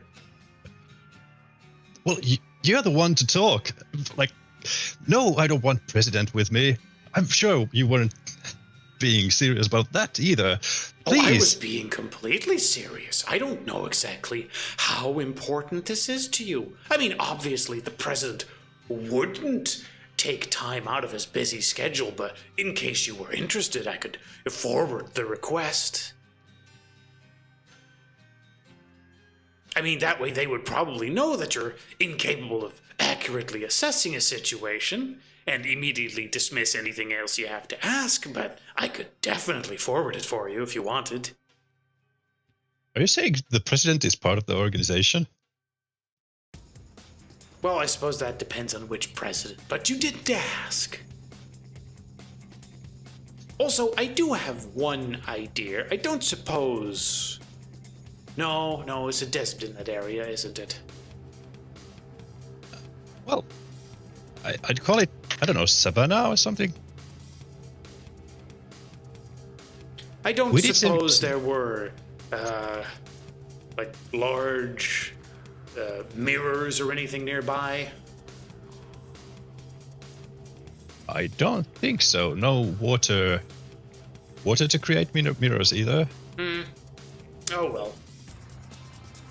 No, I was recently reading some paper about how reflective surfaces were sometimes used to step sideways into this weird mirror dimension. Ooh, very interesting. I yes. thought, like, oh, maybe that had something to do with it. Oh yes. Talk about stepping into. So my colleague just kind of dug around to see. Anyway, he dug around one of these dips in the ground, and it seemed to go away. The whatever you call them, mirage, or Okay, now, does Peter even have a proper understanding of what Marcus saw and didn't see? Pretty much no. He just knows there's a dip in the ground somehow. Okay, let's see if you happen to bumblefuck your way into correctly explaining it somehow. 6, no. Like Marcus did a good job explaining. Peter just did a bad job at understanding. Okay, well, bad job understanding, but let's see if you managed to somehow... It's a good job, you're pretty. From beyond space and time, the voice enters your head. Would you mind giving me a real quick manipulation etiquette as you try to explain this? Oh my goodness. But it's something okay. you don't even fully understand, so honestly, DC 7. Oh yeah, this is gonna go swimmingly. I can't find etiquette again. Yeah, it's deeper down. There. Remember, willpower is a thing. Power is a Yeah, I thing. was gonna say, yep. I will try to power through this guy. Okay, so good. I Thank will you use for actually a. using willpower. We keep not doing it, and it makes the difficulty higher than it should be. Yeah. So I want this to. Oh, can you? I think you can only do one at a time. One willpower max per thing, yes. Yeah. Otherwise, I would have used 2. But yeah, okay. Manipulation, etiquette, Yep. DC 7, and willpower used. So 2 successes. 2 successes. Okay, good. Despite everything, you repeat what Marcus says, and you relay what was found, particularly how the supernatural site seemed to be altered after changes have been made. Okay. Even though he is mocking you, Wayne will then take careful note of the things you are describing, as you are taking some time to explain it in detail. You hear some scribbling noises as he writes stuff down. He goes, well, it sounds like you might have stumbled across something that's mildly interesting. It will take a moment to look some stuff up and ask some people who may or may not be available. Also, you understand that we don't do this for free, right? We'll contact you when we need something done in the area. Colorado's a big state, so I'm sure we can figure out something soon enough. Yep. Whatever I can do for the president. If we can find something. Oh, and Mr. President will certainly request that you do something of his high demanding skill level. Anyway, We'll thank think you of for the. something for you. Yes, thank you for accepting my request. Have a good I'll good day. put it on the pile. And as he says like thank you and is about to lose it or shut it down, he's like, thank you very much, Wyatt. That was the wrong name. Wyatt.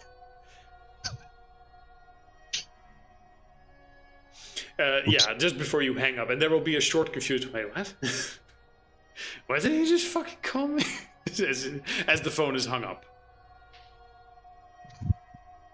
That'll probably leave a good impression on him.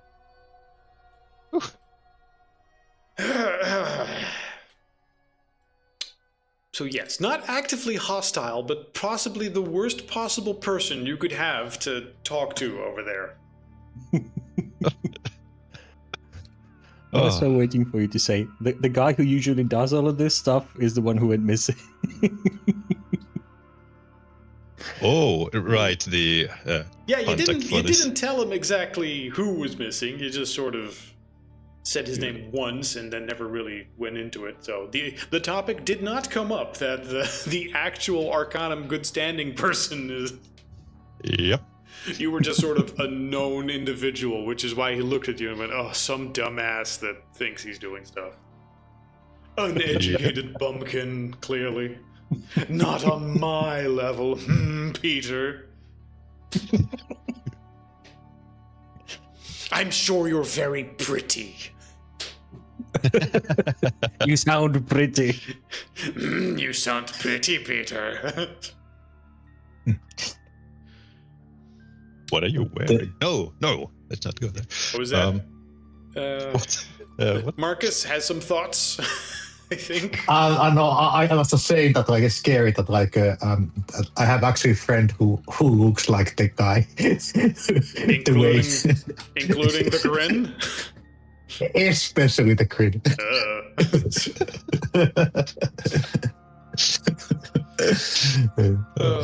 Okay. Let me add it to the request made to Arcanum. Payment and results pending. That one is important, so let's not forget it.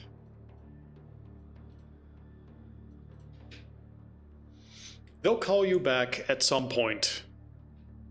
So if you get stuck, they will likely have some more information for you. But it'll take a while. Meanwhile, let's see where we are at. Of course, because this die has rolled Victor fucking constantly. Alright. Back to where the fuck did I put you? Here we go. Back to wherever. Back to wherever the fuck you are. The Candy Mountain, Charlie. Victor, you have sat near this fire for what feels like a few hours now. You have had the opportunity to observe this village and to get a much better bearing of the area and how things seem to act. First off, it has been what feels like dusk for way longer than it probably should be. And that fog seems to be sort of pulsing in and out like a cloud covering the land, moving closer and then moving away again from the village. Additionally, you will smell that incense smell that you smelled before much more potently around the entire village, and occasionally someone will toss a bundle of various herbs into the bonfire, which will then explode with smells of that. Okay. Are there any bundles nearby that he could inspect? There maybe would be. Yes. Yeah. He will try and attract the spear guy's attention with a sort of careful wave with his hand, a slow motion, like hello. No sudden motions, and then point to one of the bundles and reaching out with a questioning expression. He's like, hello, I would like to reach out for this, please. You can see me do it, can I? Because some time has passed, he is not quite as weary of you anymore. And as you point to the bundles, the guy just sort of shrugs, not really knowing what it is you're saying or want, and he doesn't quite seem to care. So you're free to just investigate it. Yeah, he just wants to see if he recognizes what's in it for maybe further use, or if he needs one. Okay. The bundle itself, let's see, seem to be a collection of simple local herbs to Colorado, you recognize most of them, I would say, but let's actually give me a quick check how good your nature is on this. I think it would be survival, and this is a thing you would know quite a bit. Intelligence, survival. Yeah, give me intelligence, survival for the whole package. Yep. Survival. Identifying the herbs is pretty straightforward. Yeah. But anything else that might be in there that you can't identify, because you never know when there's a secret ingredient. Yep. And remembering with a -1. It's not a botch, but... It's not a botch, but... it's fuck no. Also, no willpower used or anything. Okay. No. Yep. You recognize a lot of the herbs.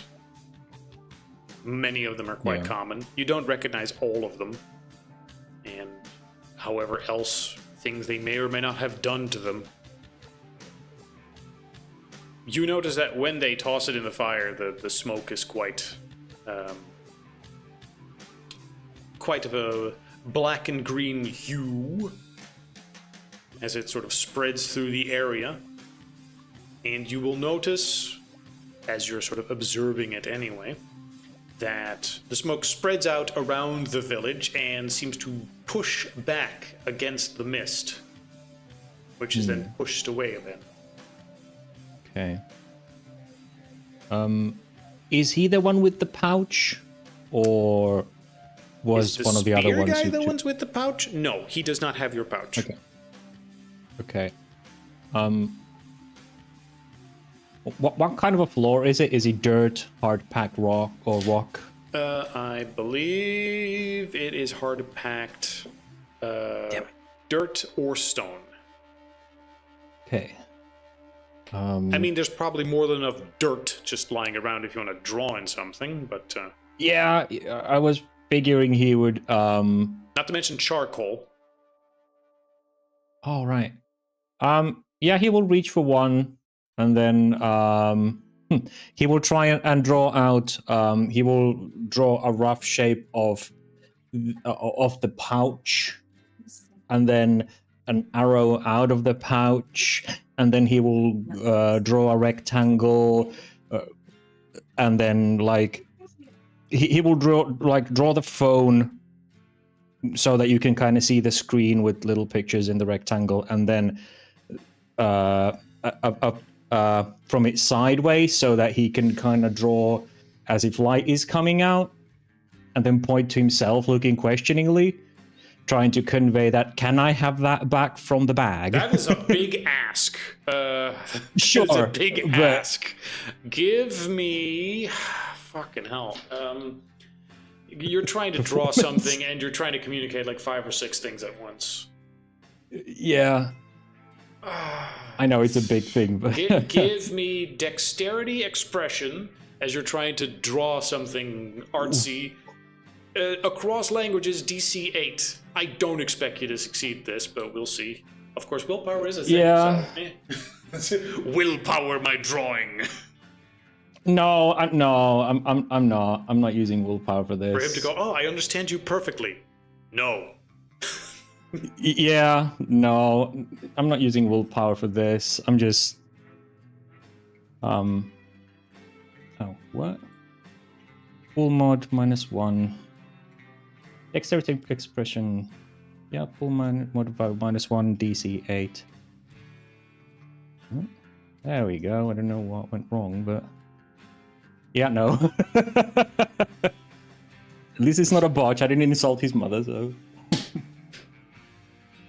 But yeah, you realize you're not as good as drawing as you are at making clothes.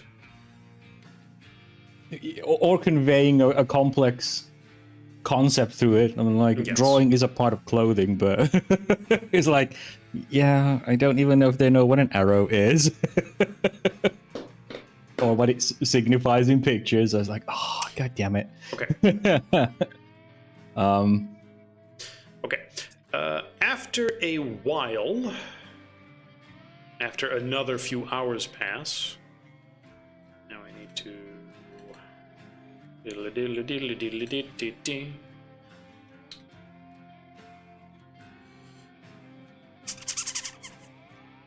Oh shit! Yeah, they would have found my rocks as well.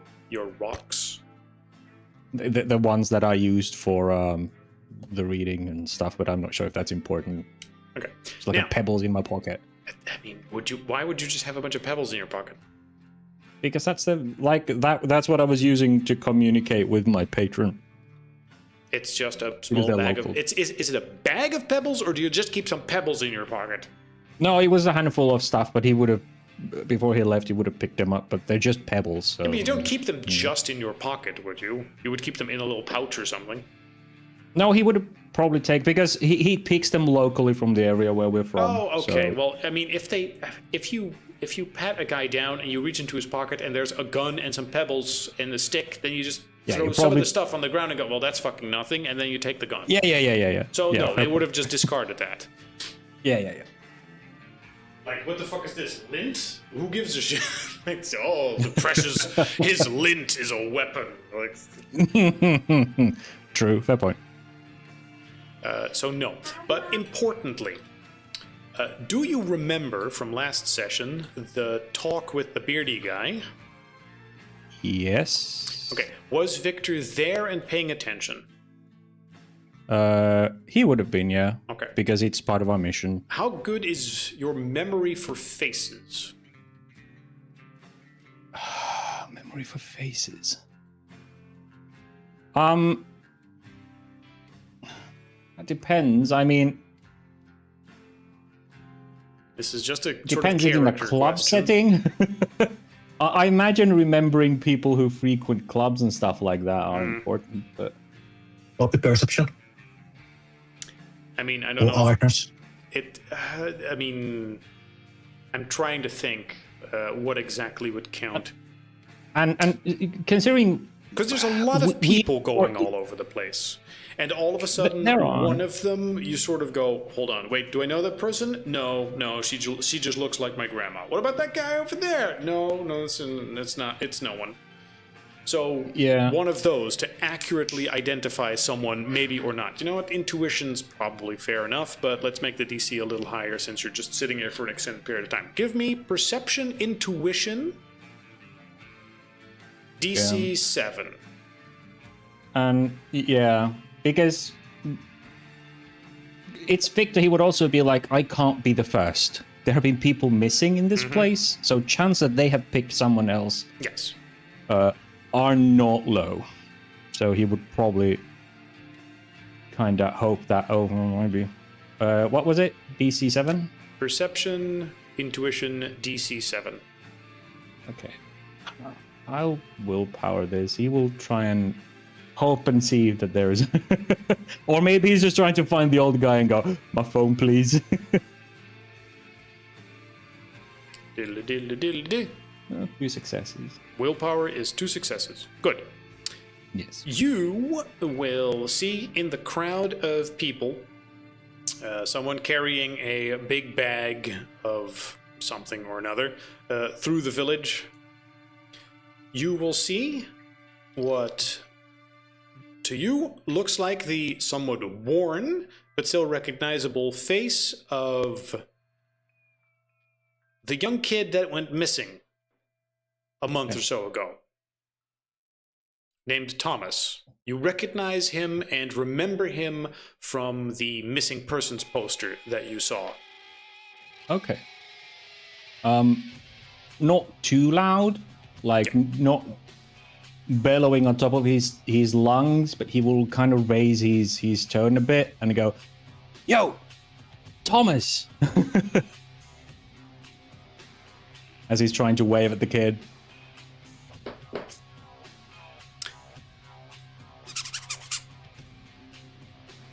Whispering it. Well, like... He didn't seem to hear your whisper. He keeps walking. Right. Okay. Well, he will raise the voice. It was like speaking a bit above speaking voice, but not at the top of his lungs. Okay, like so it was clear that you go, no shouty. Yeah. Yeah, but like a bit above the ding of the general hub, but not on top of his lungs because that seemed to be frowned upon. Okay. So he'll try again. He'll try louder. Call out. Okay, yeah. without any problems, aside from someone suddenly giving you a look of, huh? He turns around. I'm frantically waving. Yes. His face looks Like- the same, but he looks disheveled in many other ways. And now to get a closer look, he does seem to be wearing jeans and non-native shoes. Yep. Like, very clearly, this is someone who does not quite belong here. And he turns around and looks in your direction as if looking from who just said something before ultimately making eye contact with you and seeing your two-colored hair and you looking right at him. And waving, I'm like, get over here. At which point, yes, he will make his way over to you.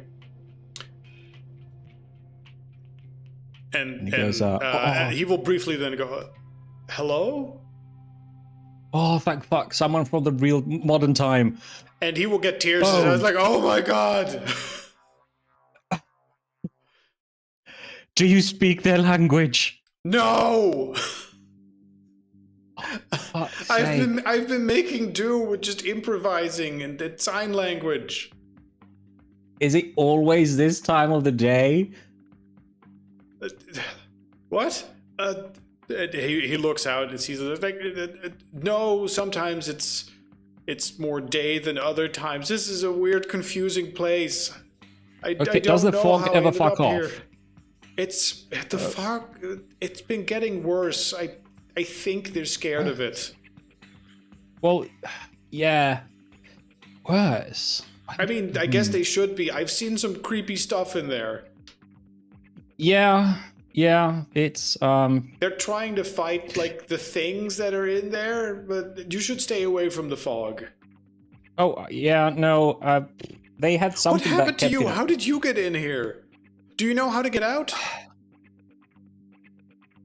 Very flimsy theoretically. I think I found a crossing point. I went to investigate it. I did some shit and I sort of slipped through. I don't know the exact mechanisms of how it works, which is why I was hoping. You mean where you were when you originally, like, Yeah. suddenly didn't know where you were anymore? Well, yeah, kinda. Where the, yeah, sorta. I tried I doing think I that the found first day I got here. I couldn't get my way back that way. Which place did you go through? Is it the spiral trees or? No, there was like this place with a lot of rocks and there was a ramp and I skateboard jumped over it. Okay. Oh, damn it. And then I I have a landed group sort of of friends who are unfortunately, and then, you know, when I got my bearings, like the others were gone. Yeah. I mean, your poster's still up. That's why I knew your name was Thomas, because you're a missing person. Yeah, I imagined they were looking for me. But Yeah. are we dead? No. No, we're not dead. Okay. I don't think. We just... I think the natives consider this the spirit world or something. We just crossed over to another, considered a parallel world of our own.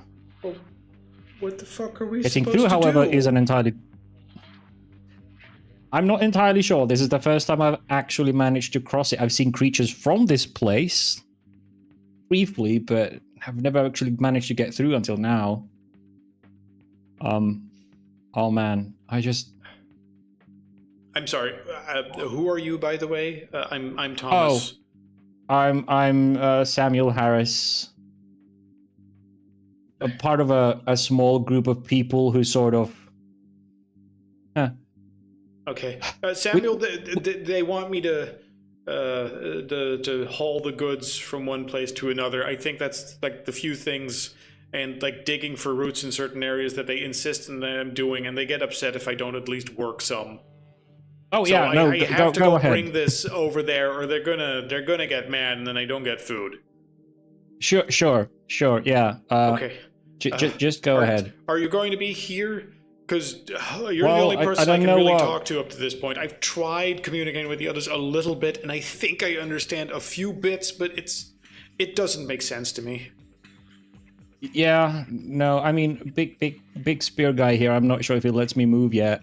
They kind of took my phone and my gun and my cigarettes and my lighter and You just have a working phone? fucked off. Have you tried calling? Have you just tried calling? Maybe we No can reception. reach the outside world or something. Of course. Nope, no reception. I mean, it makes sense. There's no satellites on this side, so... no reception. But I was hoping I could use the phone to somehow communicate or something, but... I mean, the fuckers don't understand when you draw on the floor, so... Yeah, well, I mean... But... Yeah. Why would they, I guess? I don't know. I mean, have you seen... They had cave drawings, so I figured... Pictures is their thing. But I won't keep you any longer. I guess I'll have to try and...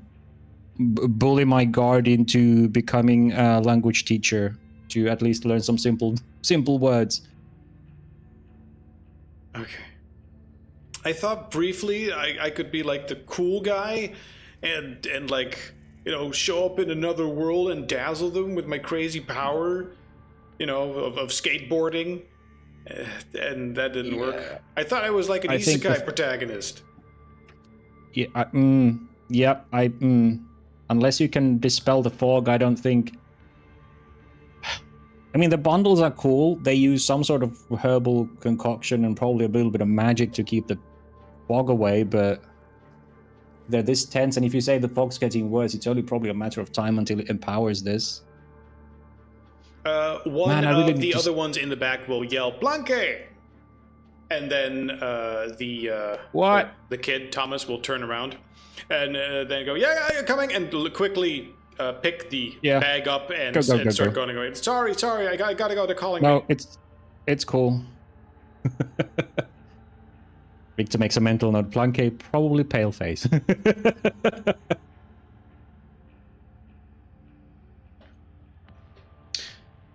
Yeah, he does, but he does turn around and say, I'll try to talk later. Yeah. And Victor will turn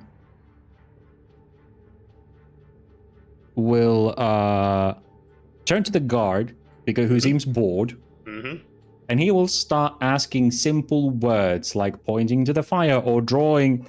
He will point to the charcoal and go charcoal. And like he will try and engage him with getting their versions of simple things, like immediately launching, okay, well, if I can't discuss with English, I might as well learn their versions of the word and try and puzzle in a simple language system. I do not have linguistics, but I have simple intelligence.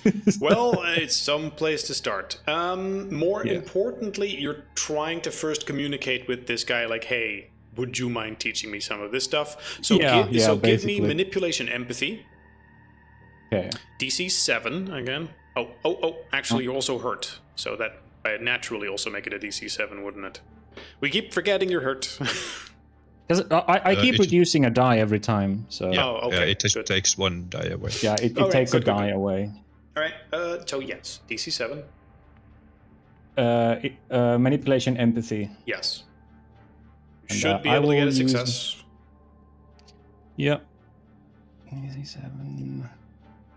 For him to even, you know... I will use my 4C. It's my last point. That's fine. So, I hope there's no combat, but... Yep, the good thing I did. Okay, well, 4C. -1. Let's roll again. DC 7. And hope for the best. 1 success. 1 success. Okay, good. You also used willpower, I think? Or no, I didn't. No willpower, just okay. 1 I'm success. already 2 points down, so it's fine. Next, give me intelligence linguistics. Okay. DC 6. For this, you communicate with him, and he seems willing to put up with your stuff. He has time. He's guarding you. You don't seem hostile. You give off a decent impression. You start asking basic questions. Of course, what you can ask him and how useful each of those is limited. Not to mention conveying the concept of, I am trying to learn your language. But you get somewhere. What was it, DC? DC 6. Okay, DC 6. And I will use a willpower on this, because this is Yes. He will try and power through this because it's important to be able to communicate. Okay. One success thanks to willpower. Okay. For the purpose of communicating with them, you spend some time simply getting the very, very basics. Yeah. I'm trying to think what the easiest way of doing this is. So let's just say that for the purpose of communicating in here right now, you have one additional point of linguistics. Okay.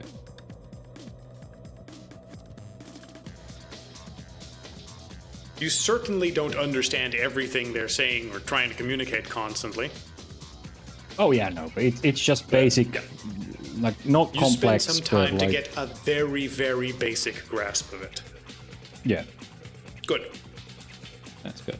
And you spent a further amount of time there until a very short amount of day happens, and then it goes right back into twilight and starts getting darker again. Okay. Does the is there any shift in the fog during the day, or is that like ever present regardless of? The village seems surrounded by a lot of that mist, the fog, which during the brief daytime seems to retreat and is quite a bit further away from the village, Okay. only to then start coming back again when nighttime arrives. Okay. Okay.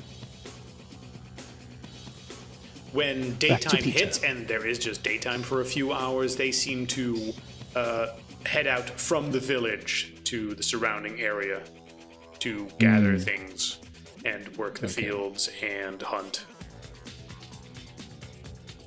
They will actually ask you during those hours of daytime to also come with him. He will just sort of insist you come with him as he does certain things, and he has you carry a bag full of stuff. I'm assuming that's not a big problem and you don't try anything in particular since you were cooperative before. During that time, I also imagine you're constantly asking him about stuff like, what is this? What is this called? What is that called? Yeah. You know. Yeah. Absolutely. That is what Victor will spend his first day on.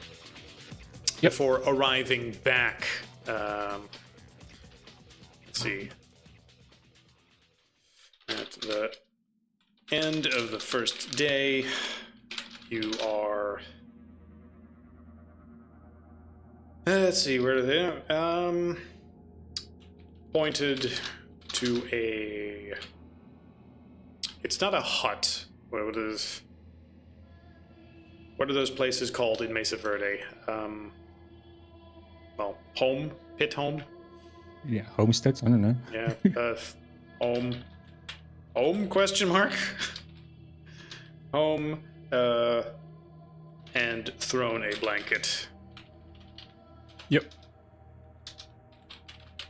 Blanket. Blanket. Thrown blanket. Great.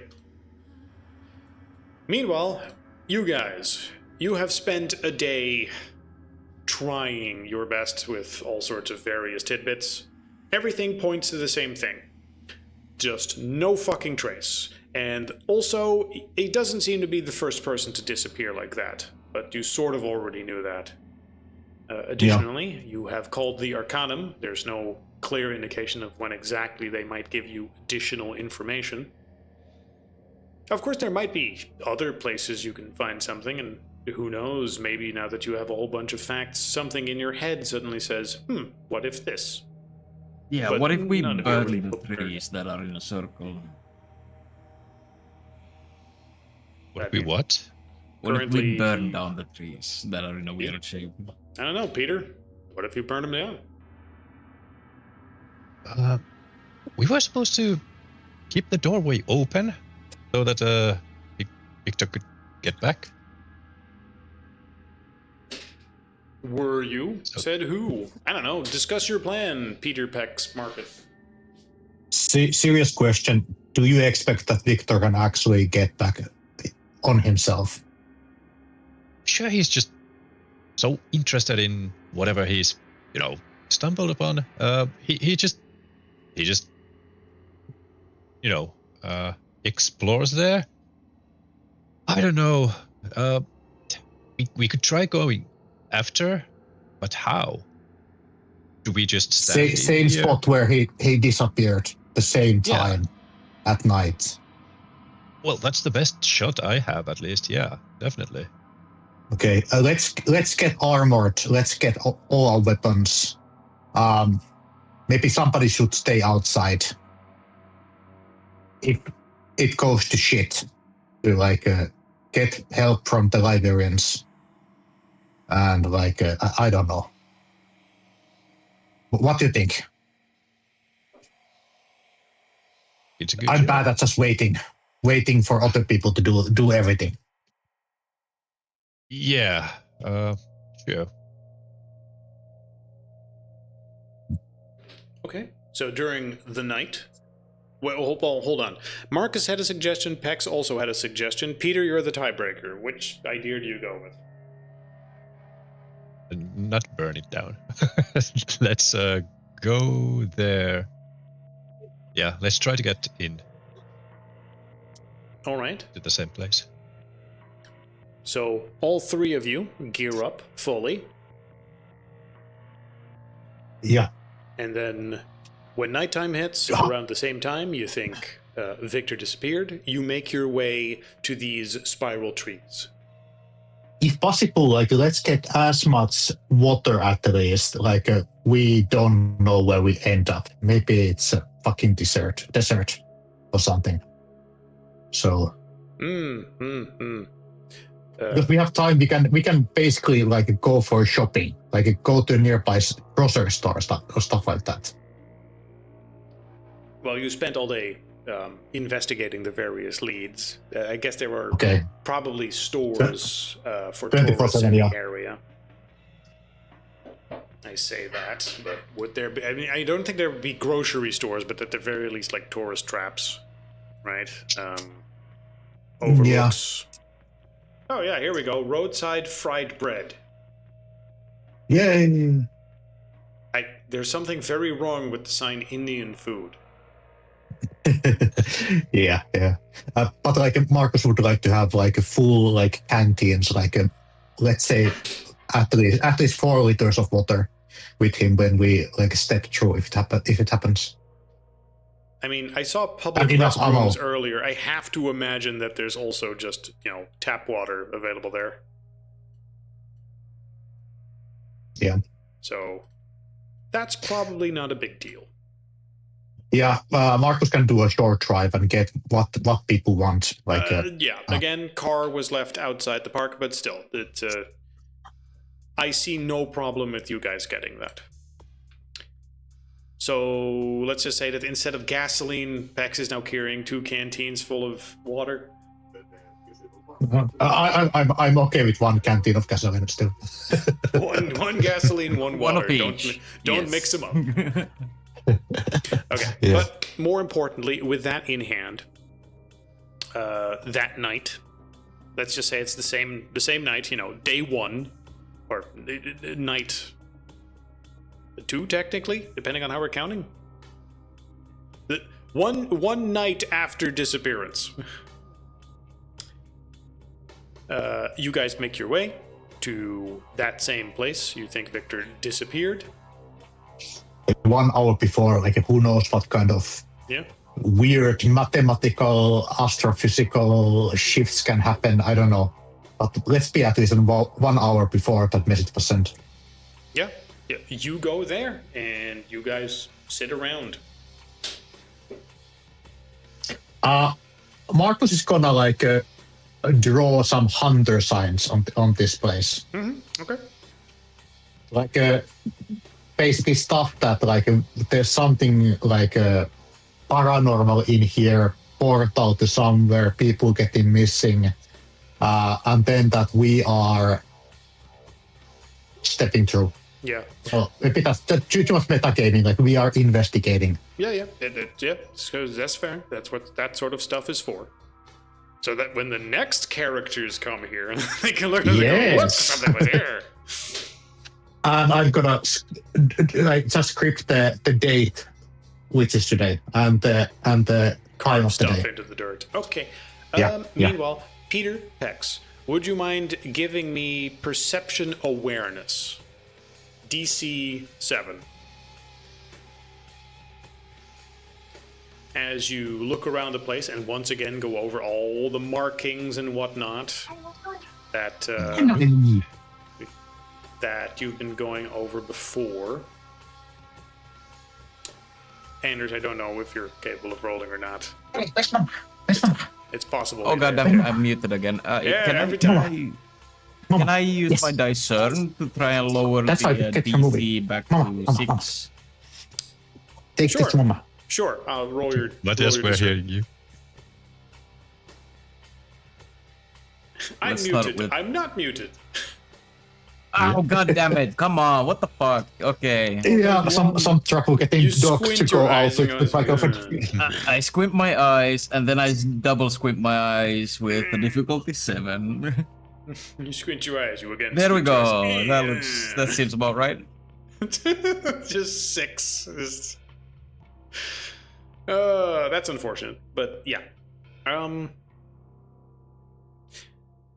You guys will simply sit around here for a few hours, hoping to see something in particular happen, or activate, or suddenly realize that you found yourself on the other side. But you sit around, and you sit around, and you look at your watch, and you start looking on your phone, and everything seems completely mundane and normal. You're just out and out, camping.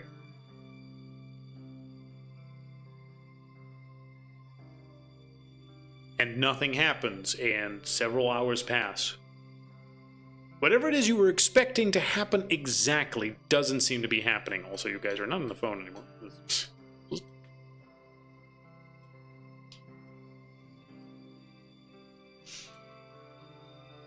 So it seems, unfortunately, crossing over, or whatever it is Victor did exactly, is not that straightforward. Yeah. Oh, this didn't work. So, anybody have any ways of contacting other than phone? Like, maybe you have you edges seen... that allow for spiritual communication. Exactly. Like I've seen Victor like throwing those stones around and trying to contact something. You guys do anything like that? You all look at each other and go, I kill stuff. What do you do? I kill stuff. What do you do? I kill stuff. Yep. The meatheads trying to find how language works. That's not even fair, right? It's like, I restrain stuff. What do you do? I see stuff very good. What do you do? I heal people. I mean, that's all useful in a certain time and place, just not here right now. Yep. But books? Fuck that. Do you read books? No. That's for nerds like Victor. Oh, now I miss Victor. If only Victor was here. He could find Victor. Yeah, ironically, the one person that would probably be able to logic together what's happening here to find Victor is Victor. Yep. Which is why he's got that.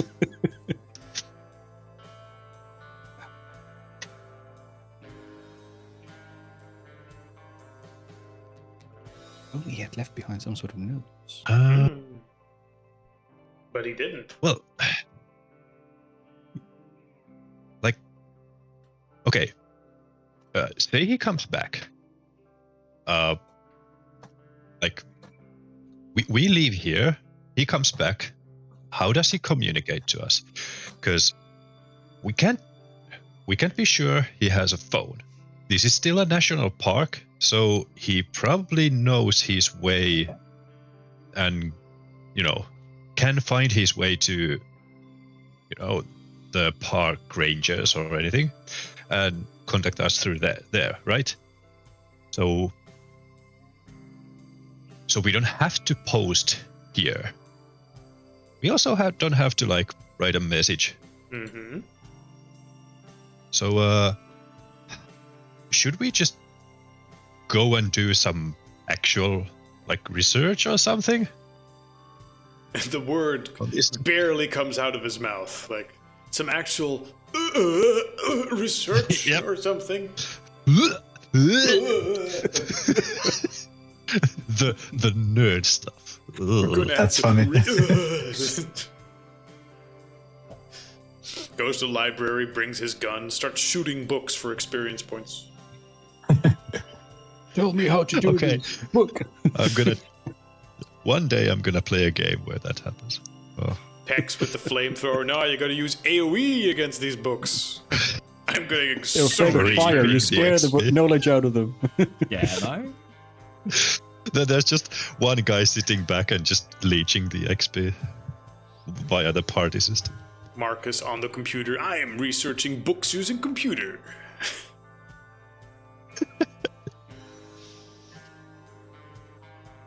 To be fair, he is probably the most research-minded out of the three of you.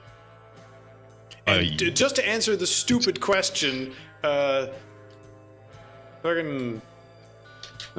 Newman pops up into Pex's mind and goes, "Did you really just suggest that? I didn't realize you were so stupid. You thought you could actually burn books to get their knowledge. Please keep this man away from any arcanum location." If my precious archive was ever anywhere within the same country as this guy, I think I would have a heart attack. So Lovely. yeah, either of Yes. you like research? I'm a little bit out of my luck. Like we can find like maybe people who have getting missing here, but I think that this goes into some sort of like crazy temporal astrophysics, like a field of science. I don't even know where to start. Well, Even my Yes, go, I mean, go you ahead, we would have Marcus. to get like a supplement. I do. Yes, Marcus, go ahead.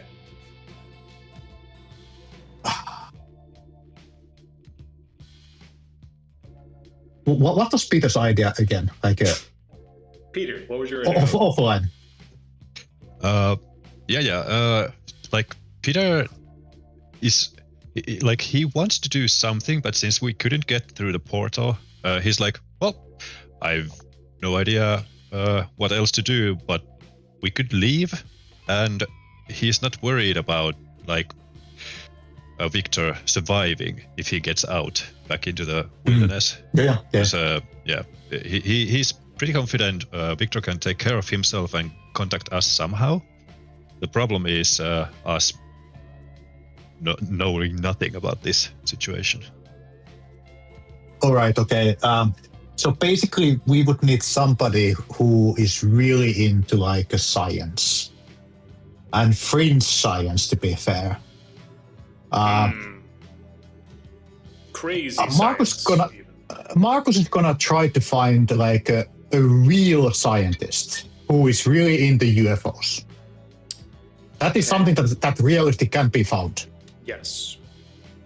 Right, and yeah, UFOs picking him up, he wouldn't leave a trace. That thought crossed my mind too. Yeah.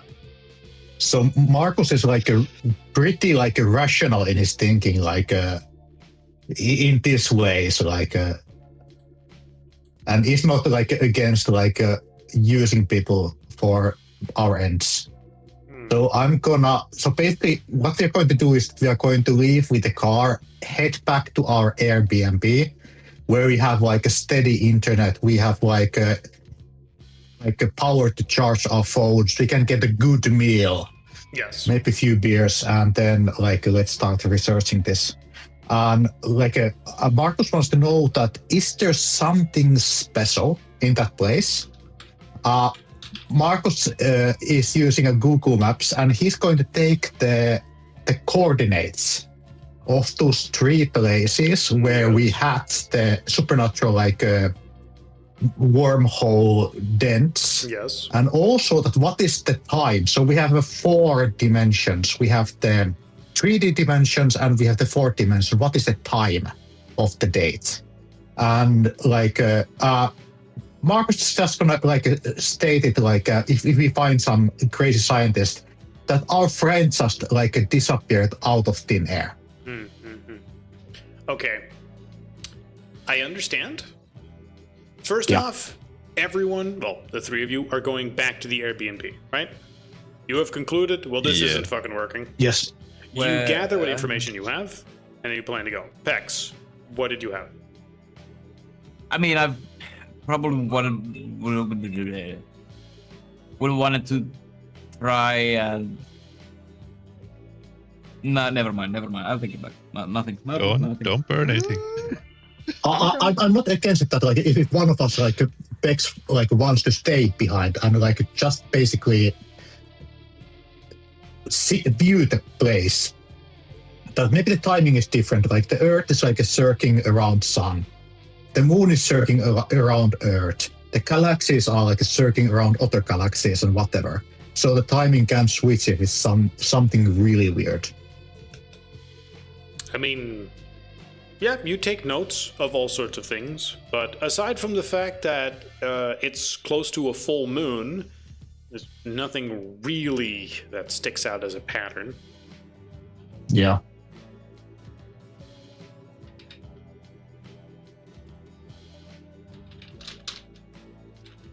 And it couldn't have been full moon when Victor went, so... It was not exactly a full moon. If anything, it was a fuller moon tonight when you guys were doing stuff.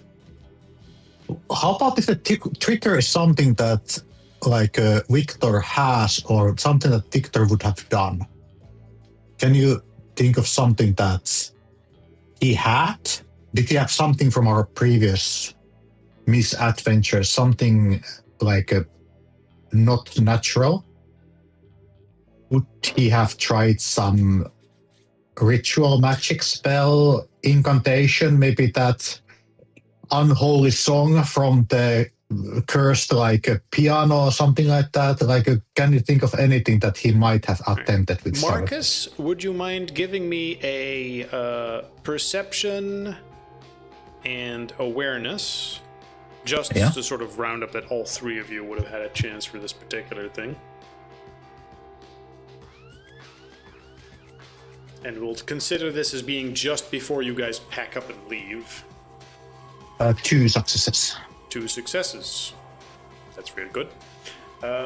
You, just looking at the things carefully, realize that you're sort of going over everything that he did in this place. And you realize that at some point, he took a stick and just sort of carved a circle at one point in the ground and then sat down in another place. And those places don't really make sense to you because compared to the big spiral of trees, they're just sort of off to the side.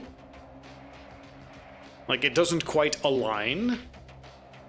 And you're like, what the fuck was he doing here? Was he trying to just draw something in the ground? It just looks like a little circle he drew. Okay, I'm gonna take a picture of it. Yeah, you did. That's fine. Bex, like Peter, does this say anything to you? I didn't pay any attention to him. No. None. And you try to make sort of sense of it, and the only thing that you can think of was that Victor might have been interpreting things in a completely different way than you. Like, you don't know what it is he thought he saw, but you're not seeing it. And I check out second sight already, so it's not that. No, it's not that. Well, we are very different people, me and Victor. Yeah.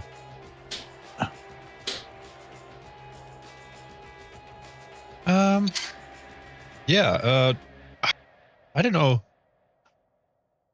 Weird question. You guys ever see him completely naked? Because any like tattoos he might have? I'm pretty sure he doesn't have any weird tattoos. Outside the boxer area. Quick check. Victor, do you have any weird tattoos? No, and I imagine that during our days in the wilderness with Peter, unless we came back for a shower, Peter would have seen Victor more or less naked. More or less, indeed, but he's So he's you would know that he doesn't seem to have. Victor wasn't very shy around Peter. Sure, but the feeling. Whether he looked is another thing, yeah. What but if yeah, I show no. a bunch of dong? Maybe that will charm him. Nah, he was like two dudes in the wilderness. It's all natural. Who the fuck care? I've got nothing he hasn't extensively seen already. Yeah, On he's all a guy. those I'm a guy. websites We've online. both seen the same stuff. So If I act like I'm embarrassed, I'm gonna be the beta in the in this group. Yeah. So yeah, you don't show fear in the wilderness. So assert dominance. must assert dominance while nude with fellow co-worker. Yeah. Avoid your gaze, I dare you. But yeah, no, he doesn't have any tattoos actually. Okay. Anyway, back to the thing. With that concluded, you take a photo of that, and then you go back to the Airbnb to research what it is you were going to research. The next day, you guys are in the Airbnb, you've replenished whatever it is you're going to replenish, you have your car again, you're capable of just driving around Colorado. What exactly did you plan to do, Marcus? You want to research a scientist that was into science stuff. Yeah, so I just want to make sure that if the timing is something, if there just happens to have some, like a very specific, meaningful timing on the disappearance, and maybe all of the disappearances, I would also like basically explore that. Did somebody vanish around the rock formation? This is all every time. So if I could get two different disappearances, that might have a data for our crazy scientist if I find them. I get it. All right. Would you mind giving me what sort of role is for finding a crazy scientist? That's probably charisma, because you're asking around and you're trying to contact people. I think that it's a few different things. Like first, finding him by research, and the second thing is to actually convince that I'm not a total nut job, and that helping me has value. Okay. I'm checking something else meanwhile, which is what the dice rolls is for. Give me charisma research, and the number of successes are gonna determine something. The quality. That's gonna Are you using suck willpower because I think or not? I'm gonna use willpower because I don't think I have any point at research. Okay, I have a number in my head. Go ahead and roll. Okay, let me just find research. Yep.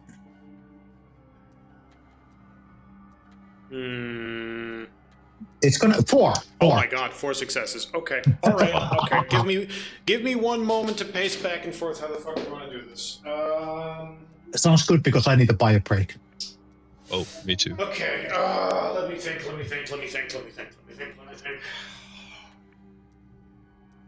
I need...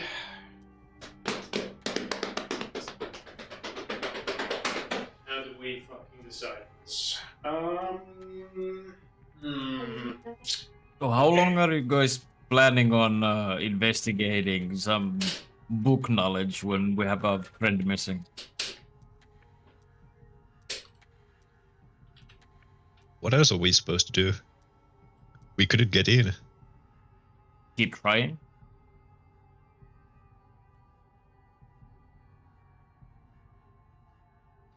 I mean, you're free to go back in. Thinking about it.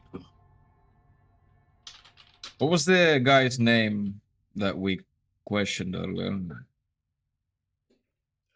It should say his name on this portrait. I think you mean the guy with the twin beards, Gerald, the grumpy tour guide. Yeah, that guy.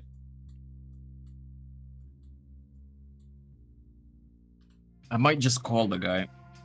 Don't know if you got his number, but well, we know who we paid for the guide, so call that place, ask for the guide. I suppose that is possible. You'd need to be lucky to see if you can get him, but I suppose you can try. Yeah, I mean, times. I don't need to try and If you- contact him specifically either. I was thinking about maybe trying to get a job there, part-time job, doing the tour guide shit. I mean, how much do you know about Oh, I know everything. ancient Pueblo and? As long as it's printed on a paper for me to read it off. I mean, that is sort of fair if you're a tour guide.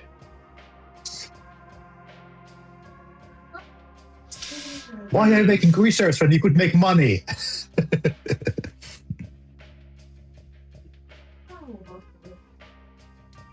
No, but that would keep me kind of close, to the. It's a good idea. It would keep me updated on any new happenings, any weird phenomenons, any like that kind of stuff.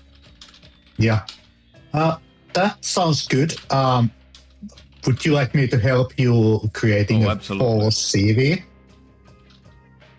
Absolutely. Okay, I'm gonna use few hours to get him a CV. Let's continue the tradition of me getting him a job. There are two things Marcus is really good at doing for Pex. Yeah, getting him names. jobs and destroying his stuff. Or selling it. Coming up with names. Uprooting your life. Okay. Okay. Just to confirm, Marcus, are you looking for a person of science? Or are that you was looking my for a first cryptid idea. hunter? As a player, I have no clue how could I find the cryptic hunter. Yeah, okay. But that would be a better option, to be fair. Or someone who then at the very least has an open mind towards it. Yes, would be even better if it would be both, because this is in the Marcus sense, he has this idea that basically these things are just super advanced science that we don't understand and think it's a magic. So I'm keeping open eyes for both of these things.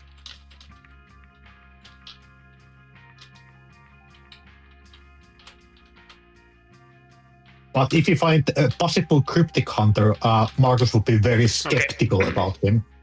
Well, you rolled super high. So, let's see. But still, if we would find an actual scientist who is hunting for aliens, we might get both of these things in the same package. Yes. Okay. So you will go through the various networks that are available, and you will come in contact with a woman active at. Let me describe it properly. Let's see.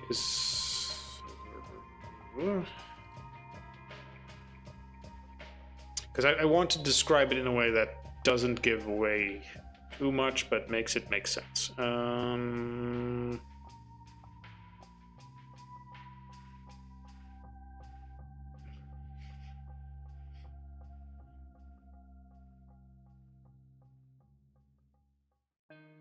At the College of Denver,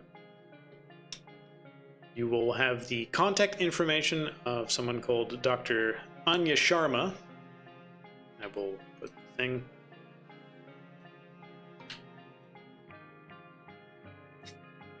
Peter, I have a job for you.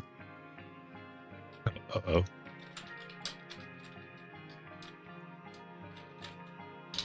I mean, Really? We need to contact a woman, Peter. Okay, maybe Marcus does this himself. Actually, the contact information is not a phone number. It's email only. We All have right. our best men on the job. Our best men. Top men. Top. Sorry, it was top. Damn it. Yes. Yeah. Marcus gonna he has this pretty nice looking website. He has his own company, the Horizon Consulting. So he's gonna use that to create convincing email. Mm-hmm. That it is a case that I'm seeking a professional help in a field I'm not proficient myself, and I'm promising some consultation reward. Mm-hmm. But most likely I'm trying to write it in a way. Marcus is very good at manipulation. Mm-hmm. That it will make her interested about it. Okay, well, give me for the verification. Give me manipulation. Manipulation empathy. Yeah. You're trying to speak to her emotions on this.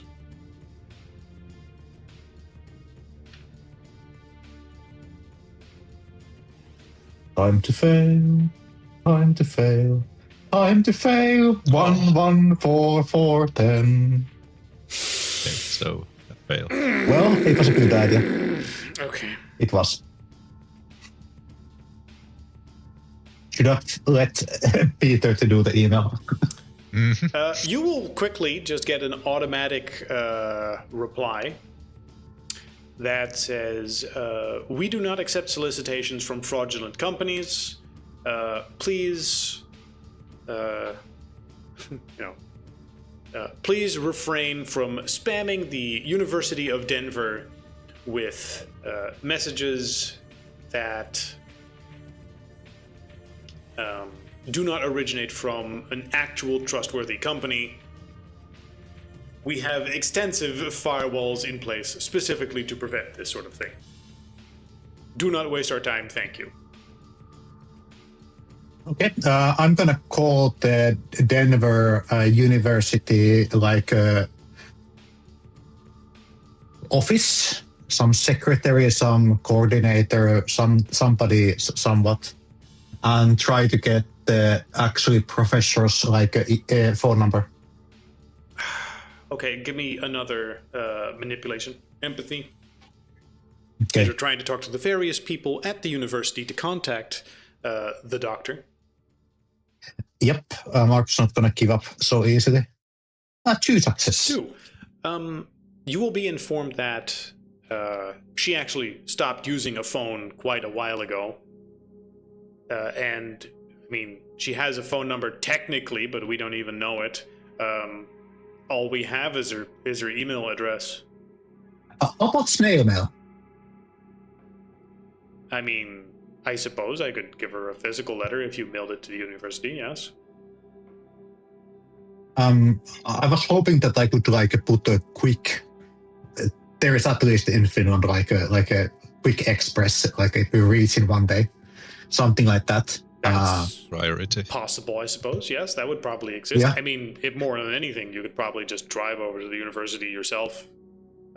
College. It was in Denver. Yes, which is where the Airbnb is as well, I believe. Aren't we quite far away? Yes, but you drove back to the Airbnb, you said. Yeah. All right. Okay. Marcus is just gonna basically knock the professor's door. Yeah, all right, that's possible. So just you? I'm taking Peter with me. Back up. Okay.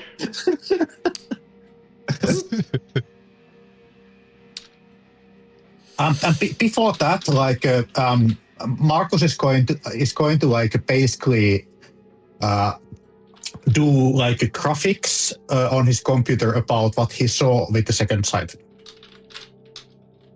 with the coordinates, and like put it on the Google Maps. Sorry, you're going to take the various coordinates. You already gathered all the data about the zones. No. About consultation, like I'm gonna make a PowerPoint. Oh, you made like, okay, so you have like a, well, I was going to say a USB stick with a PowerPoint presentation on it, but I suppose you just have it on your phone and you know, show it on a laptop or whatever. I can get my laptop basically. So the idea is if we can get her like attention for a few minutes, I can show her like enough stuff that she might be intelligently piqued about this and give us time.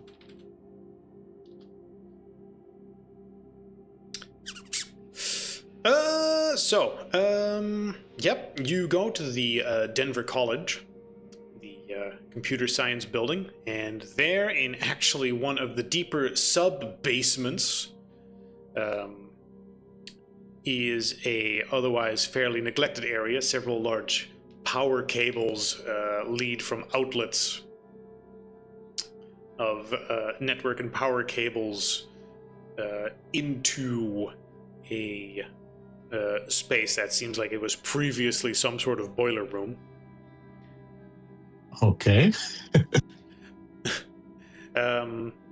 The college itself, you need to go through some checkpoints before you can get there. Closer, the space smells strongly of burnt coffee, ozone, and sterilization fluids. As you're told that there is actually a large grant funded for a city-wide simulation project concerning data flows. But when you arrive there, the room itself has a crap ton of computers in it. She seems obsessed with as many data screens as possible. A cold rectangular concrete shell, the utilitarian gray dominated by a array of blinking server racks and screens. The ceiling of exposed ductwork and tangled wiring. Occasionally dripping condensation to strategically placed buckets. And there in this array, in the middle, sits the good doctor, who seems so hyper-focused on all her various computers. She has barely even registered that you've come into the room and seems to just be either ignoring you or is actively not aware that you're there. So were we escorted here? You were, when you arrived, I'm going to assume you charmed your way past some people who knew you were coming, since you asked for contact information before. At which point they would have escorted you in the general direction and then pointed you here and said, yep, down the hall, past this. You know, they beep you past one of the security checkpoints and just go, yep, there's over there. Nah, she doesn't ever respond if you don't, she's doing her own thing. You can just go over there and talk to her. You guys seem fine. I'm assuming you're not armed. Probably not. This is a civilian. Yeah, it's a civilian area. No. It would be fun. Yeah, it's one thing to look at someone and go, no, we need security checkpoints for all sorts of things. And another is, oh, he looks so charming. Oh, we talked before. You're a professional. You have a business card? That seems fine. What was her name again? Her name is Dr. Anya Sharma. So before we actually get to the good doctor, on the way, as we are not escorted and walking down the corridor, Peter asks Marcus, like, okay, so this professor, what were they doing again? What was her specialty, like her research Her subject? specialization officially is large-scale data analysis. And but from her... Someone's gonna be out of a job soon. She seemed to be interested about the things that might be relevant on this, and she's a real scientist. Yeah, I mean, if nothing else, it seemed a little odd to you that you got a reply to a handwritten, and as far as you can tell, completely legitimate email that just bounced you away, calling you a fraud.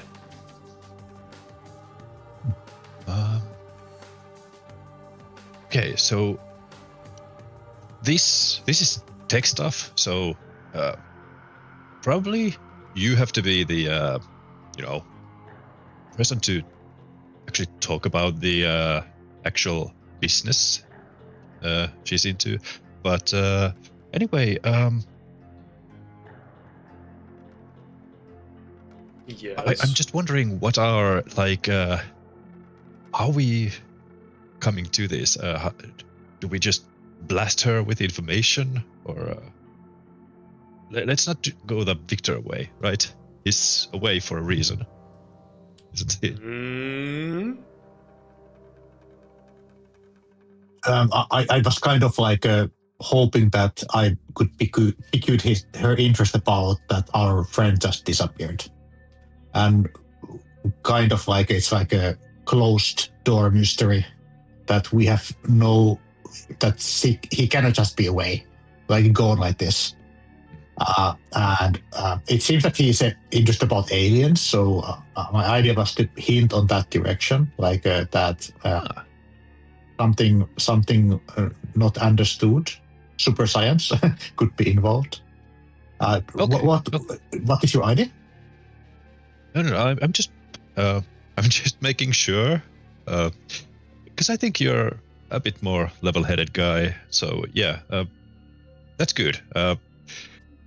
We're on the same line, same lines. So yeah, aliens, gotcha. Yeah, we can work with that. Okay. Who's actually doing the talking, as the icebreaker?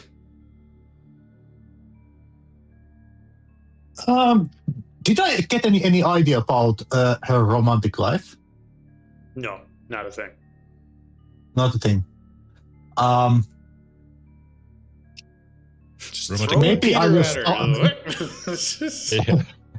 Maybe I will give it a try, and if it doesn't work out, just tell that her class are nice or something. Okay, well, female scientist must charm. It works in every 80s comedy. Yeah. The female hacker, time to charm her. But yes, romantic status binary. Yes, you guys go into the laboratory basement. Lab basement. One of you opens your mouth. Marcus is wearing the glasses, of course, as in the picture. He's politely knocking on the wall or on the door. Okay. Trying to get her attention. She seems fully immersed in the almost Matrix-like code. You remember that scene from Matrix where it's just code going around and he goes, I don't even see the code anymore. It's just, man, woman, sheep, dog, redhead. She just has several screens full of code flickering across the screen, and then several other screens with lots of data on it. And her eyes are almost just glazed over as she is flicking between the various screens with minor movements.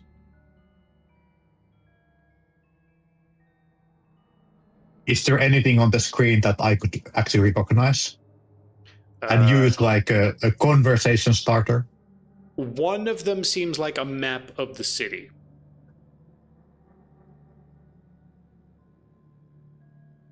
At this city? New York? Denver. Washington? Denver? Denver, the city you're in right now. Okay, yeah. What do you do?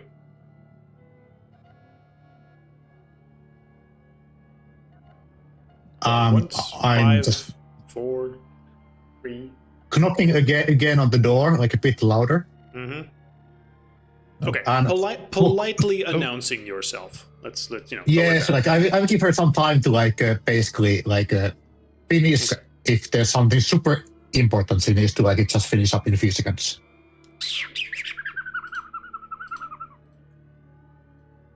Okay. It takes way longer than you think it probably should to get her attention. But after several minutes of all sorts of stuff, and knocking again and again, her concentration seems to break all of a sudden, and with fiery eyes, she looks in your direction that you just broke her concentration. He goes, "Oh my god, what? What do you want?" Dr. Who are Anya you? Sharma, I presume? Yes. Who are you? And why are you here? And why are you bothering me? And how did you get in here? It is trivial on my line of work. I will take my business card and hand it to her and say that Solomon Shaw on your how do you say it? On your service. At your service. At your service, yeah. Yeah. Okay, I don't know who you are. Are you with someone? Why are you here? This is my associate, Peter. What was your surname? Peter Thompson. Peter Thompson, documentarian and YouTuber of some renown. We apologies for it seems that you're doing something very important right now. Yeah, her hands are flicking across the screen. What side? It's a big desk in the middle of the room with screens. Are you? And it's a little bit set up like like an array in the middle. Are you on the side where she sits so you can see her screen, or are you on the side across from it? Because she's surrounded by screens in a way. Are you trying to look at her screens, or are you just looking at her face to face with her screens in between the two of you? I think that a normal person would look her and not her screens to get some contact. Okay. So you have positioned yourself so you aren't looking at her screens. You can see some of the screens because it's surrounding her, but not all of them. Yeah. Okay. As you introduce yourself, her hands are flickering across the keys. And several clicks are happening as you introduce yourself. You see a reflection of several pages quickly opening and closing again as you introduce yourself. Marcos, in case she's doing some super quick internet search about us, says that we will humbly ask your help about our friend who has gone missing in a most fantastic and unexplainable fashion at what was the place called? Sierra? Oh my goodness. Mesa. What the Mesa heck? Verde? Mesa Verde. At Mesa Verde, coordinates X, Y, Z at day X, Y, Z. Okay, as you even just say Mesa Verde coordinates, you see again flicker, as you're saying it, sites are already being opened that you can vaguely see reflected. We basically saw him to vanish in the thin air. As you're even speaking, she just, before you even say this stuff, she already said, you have 1 minute to explain why you're not wasting my time and I should have security remove you. But you're already explaining all this stuff. And as you go into the stuff of, mysterious disappearances here, and providing her with the exact data, her mood seems to mellow a little bit. I will email the presentation slide I created for her email. Okay, you do that now in front of her with your phone? Yes, hoping that she will open it up as fast as she opens everything else. Okay, and yeah, you send the email, and you hear like a little ding in one of the other screens, but followed by a and then you see it with a similar rejection as the other one, and then you see her sort of swipe something on a screen with her hand. Your spam filter might be a bit too tight. And then the email you just received, the email you just received disappears from your screen. Yeah. I did some research, and I think that you are our best hope of getting some sense of what happened to our friend. Would that be worth maybe 5 more minutes of the time? She looks at the stuff and she says, give me a moment to verify some things. First off, why don't you... Did you include about who you are and what you want in the presentation? She looks at the files you sent her, and then she... That was the earlier email that got rejected by your spam filter. And that is why we are here. She sighs, and then she flicks her hand a little bit in another direction. To be fair, like my company is basically brand new without any real clients so far, but I'm hoping to build it up. And it seems that like we hit something real in our investigation here. And my friend is not the first one. We have at least one. She will go over the various things and go, so you hunt supernaturals? As she looks at Peter and goes, trying to make videos about cryptids and whatnot, and you found yourself in some hot water or something? Wait, what?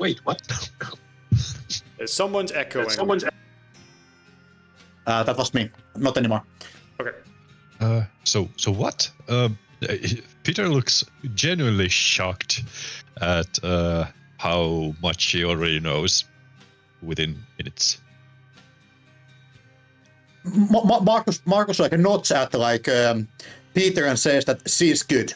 I think that we had a good choice here. And But she'll go, okay, anyway. and you seem to have quite a criminal record. That's probably why you got bounced. I'm assuming you've reformed your ways. He's trustworthy. Then she swipes her Yes, screen a with few the and goes, California, Oregon, Utah. You guys are leaving quite a trail. Have we? Marcus is a bit troubled. On a road trip. You got us. Yeah. But anyway, I was gonna ask about. He points to the map of Denver. He sees open at one of the monitors, and he's like, I was gonna ask which way the data is flowing, but you know, it seems to be right here. Are you like the central officer of all the information? Well, I'm not the central officer. I'm just really good at what I do. Yeah, you are. Anyway, with questions like that, we're going to be here all day. You're probably more tech literate. You at least prepared your question beforehand, so I know you respect my time. That's good. I have actually one question. I have 2 dates offline. I hope that I found out that another like missing persons, like missing dates, by some like a newspaper article, something like that. The one from the Stones. Date one from the Stones. I'm The sorry, one that I like lost. What are you digging talking the about? Stones. The date from the Stones. You mean when that person disappeared? Somebody was missing there. Oh, okay. Okay. Did you also include the other information of when certain people went missing?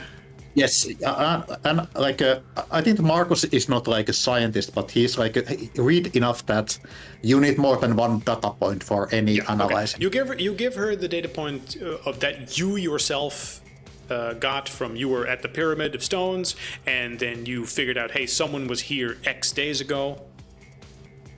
Right? Yeah. So yeah. Yeah, and also you got some stuff from that other thing you investigated, the pit.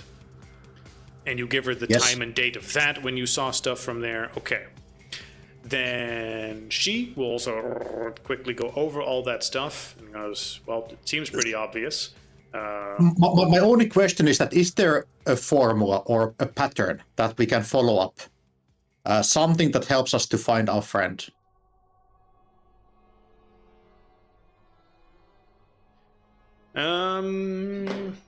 She is not really sure what to make of you quite yet. Like, oh, yeah, I understand you're investigating this stuff, and more than anything, we are worried about our friend, who just vanishes in the thin air.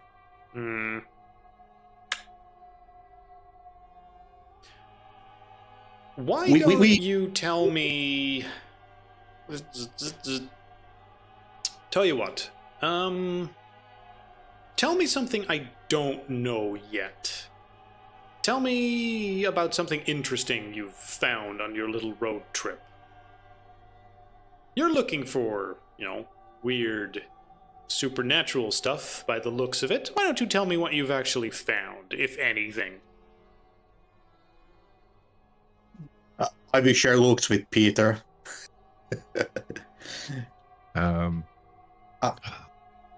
I think we might have some footage for you, but I will ask you to keep an open mind. I have a very open mind. Sure, but this stuff it's not for the faint of heart. So and must be kept,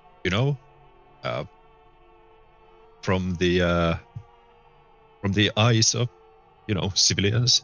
Mm-hmm. I'm not talking about you now. Mm-hmm. So you know your stuff. Okay, sure.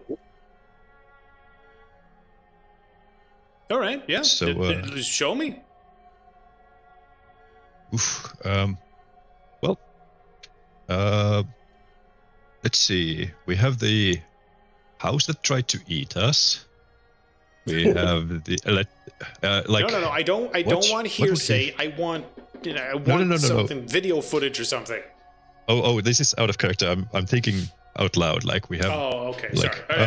Out of character discussion. Yes. Yes. Go ahead. Out of character, we have the footage of the house that tried to eat us. Of the it's not Strigoi. What was it called? Stagini. Stagini, right? That's a juicy one. We don't want to implicate ourselves with the snowman, right? The killing of a politician. Mm-hmm. Oh, the trash man, yeah. So yeah, I don't know why I think of him as a snowman. I don't know if I don't know either. he was described as one. Maybe because he was fat and looked like Santa or something. Might. Yeah. So, well, with the house there's arson. With the politician there's murder. With the Stagini there's massacre. So pick your poison. It just keeps on ramping up. The Stagini, we are on the scene, but we are not. Was there anything that could actually put us in a wrong way in the scene? I believe the footage that you mainly didn't she name every when place we've ever been to? She named a bunch of places you've been to. She clearly knows a lot about you already. Yeah, she can already place us in the conflict with the car, the technical. Probably not on the technical though. Which of those would be the most difficult of recreate by CGI and deepfake and such sort? Probably the Stagini. Yeah. Okay, let's use that. Because you have footage of it chasing your car, I believe. Yeah. Yes. Marcus says that, like, naturally you can explain this with the deepfake and CGI and such forth, but at least after seeing this, give us the compliment of actually trying to trick you as much as possible. Mm-hmm. But it's a real deal. Do you give her the footage? Do you mail her the footage? How do you? No. We show it on our laptop. Yeah, let's not give it to her.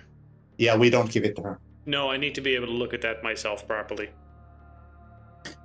Let's say that, like, you will first see it and give your impressions. Let's see after that. We might have to, like, have an NDA on place. Mm-hmm. You see her type some stuff. Tick, tick, tick, tick, tick, tick, tick, tick. And then she presses enter, and you just see her point at your laptop and then swipe her hands through the air to the right to one of the monitors, and the video starts playing there. The video of the Stakini chasing her car going, Can I roll some security, like, roll as a counter? I think that Marcus' laptop would be quite... No Bluetooth open, no NFC open, anything like that. You know what? Yes, give me intelligence computer. Oh, no, you know what? Give me intelligence security, since you take that stuff very seriously.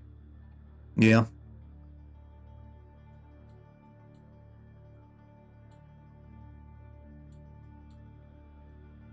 Where is the creature?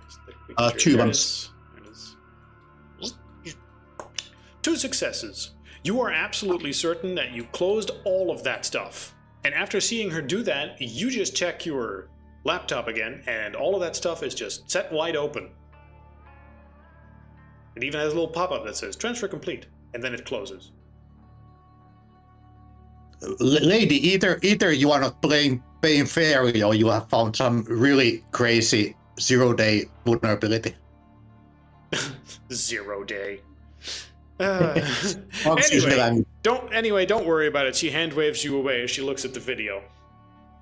And she has a big smile on her face, and then you see her typing stuff on the computer and giggling.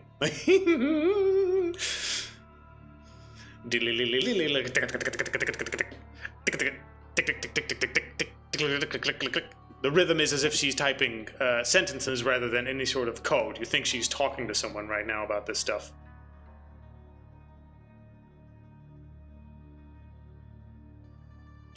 What just happened?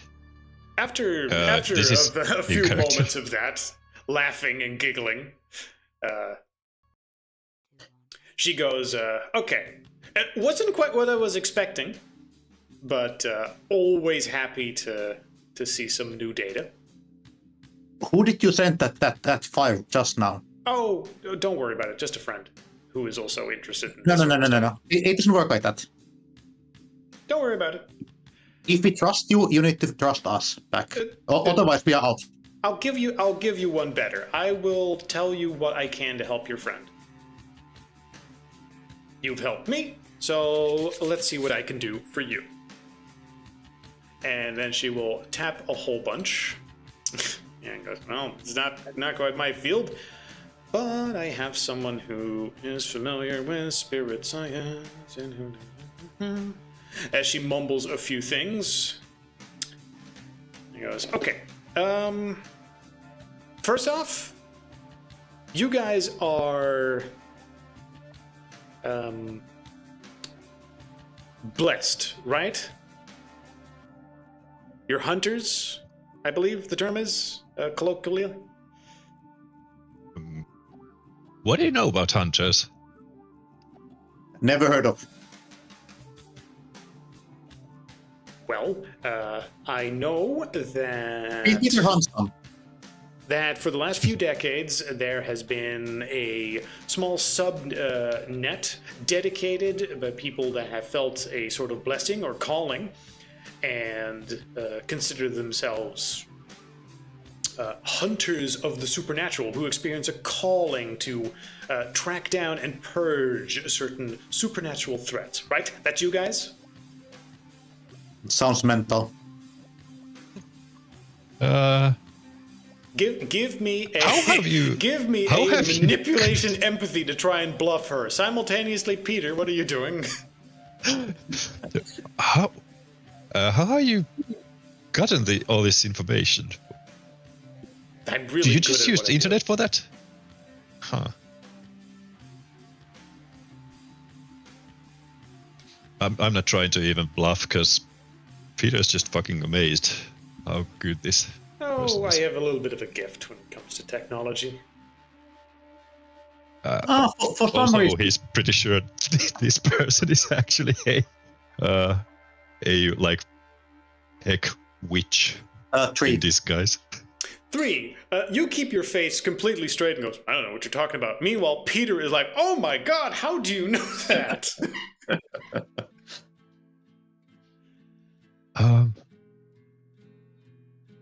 What else is there? How many hunters are there? Why are they hunting? Well, why? I mean, the consensus seems to be that you have a calling. I have some ideas on why that would be, but there's no real consensus on mine, at least. I mean, you know, ever since ShrekNet closed down and HunterNet moved to smaller circles, it's actually become easier to follow your movement if you know what you're looking for.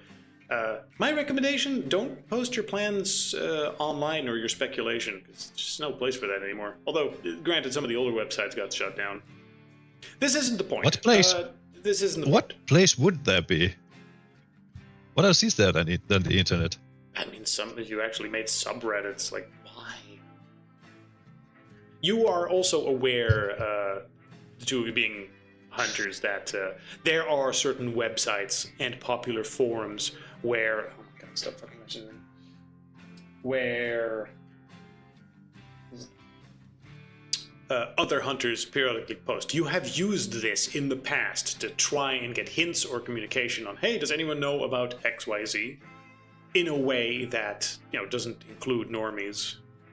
Some tiny forum, some subreddit with no one in it, or DMs that you send someone who has identified themselves, or who the voices in your head say, this place, this is trustworthy, and this actually means something other than you think it does. You know, some Join this schizo private forum, server. Exactly, some schizo forum post that sends you to a World of Warcraft private server that you then use to communicate with people. Roleplay. Yes. Yeah. We're role playing. Okay, so here's what's happening. This is the hit we're setting up for next week. You're gonna raid. There's that over vampires there. in this building. Except, you know, masked in terminology and not terribly important for right now. The important part is that she just seems aware of all of that. and that's very suspicious. Marcus is gonna use his second sight.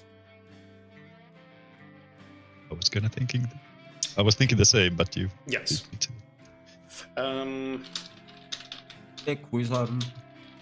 And with like somebody who like knows Marcus like body language might notice that his stance like change a little bit depending that what he says. Like basically so- like readying himself to like punch her if there's something like crazy coming out.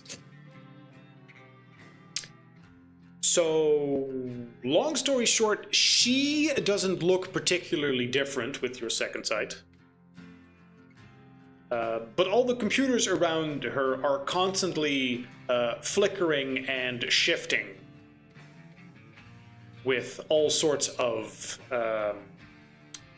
lights connecting them. The screens showing far larger than they have any right to be, taking up almost the entire wall and portraying not just a map on them, but like 100 maps at the same time.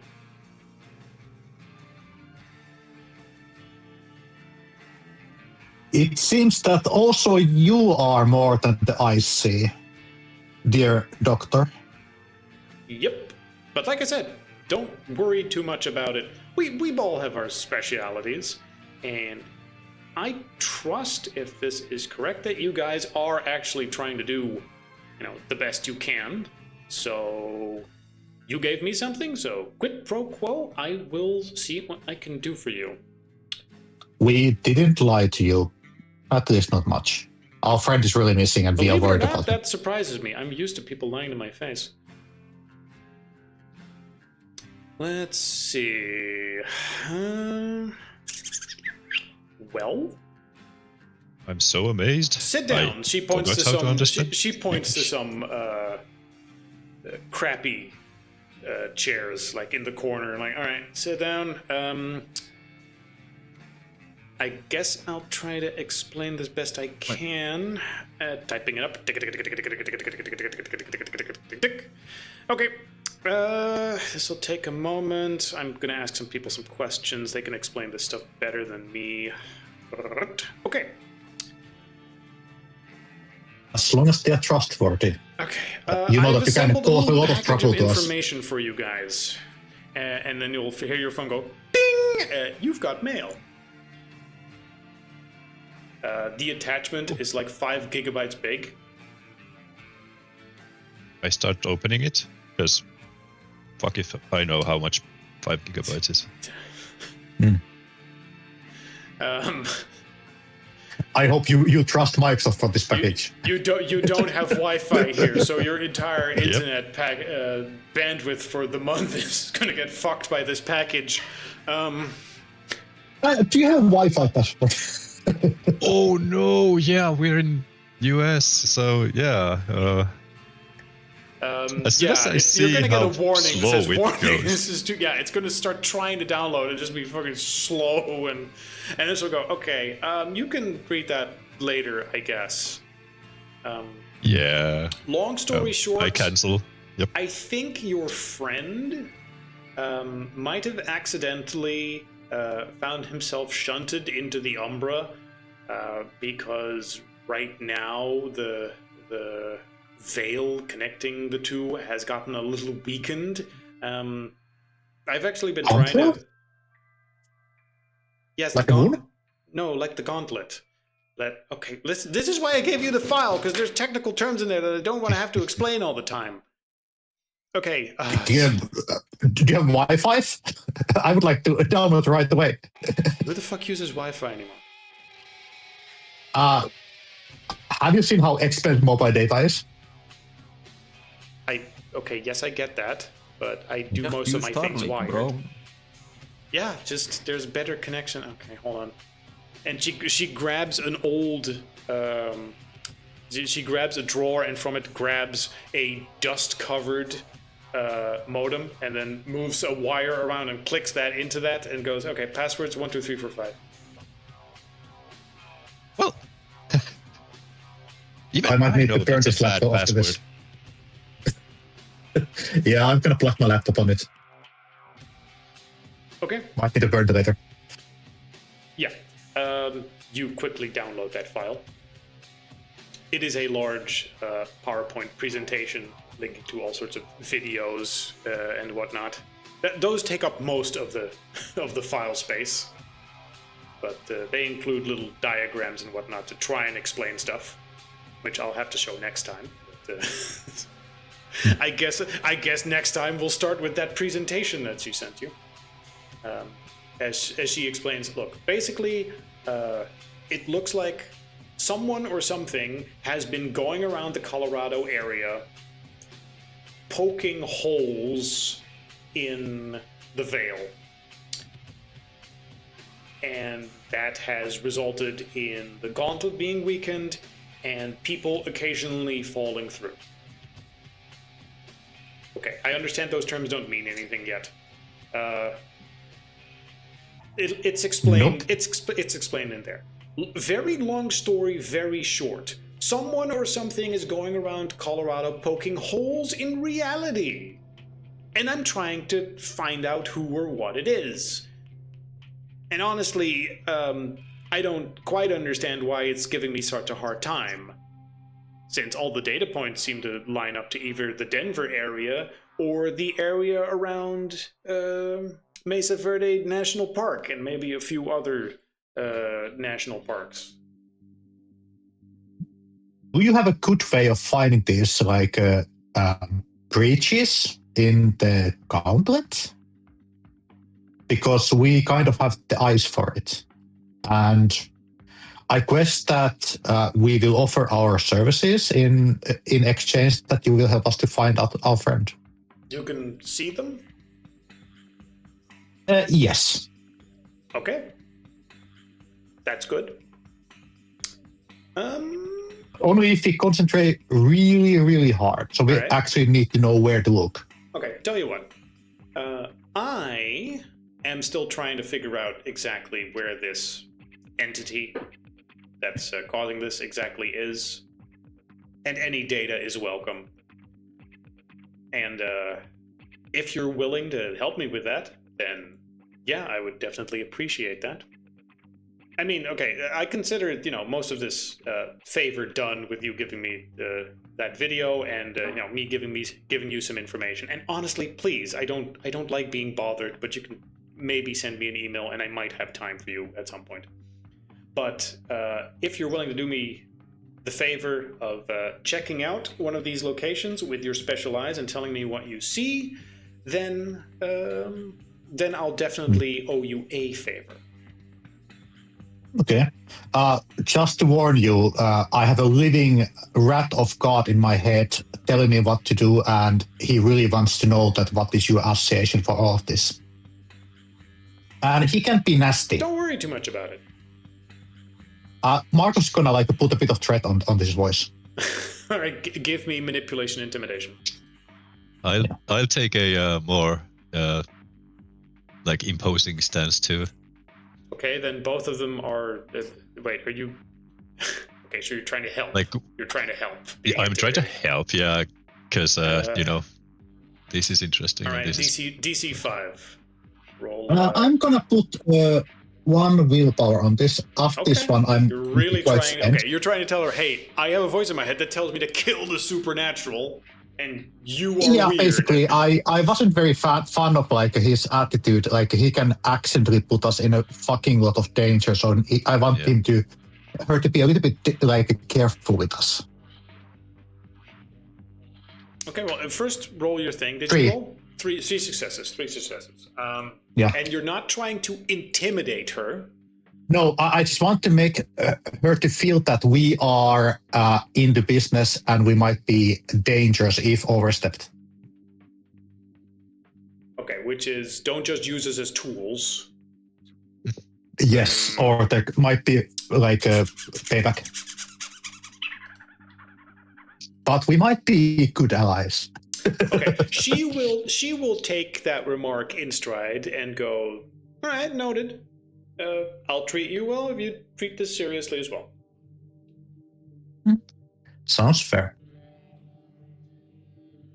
Now, and she will tap away.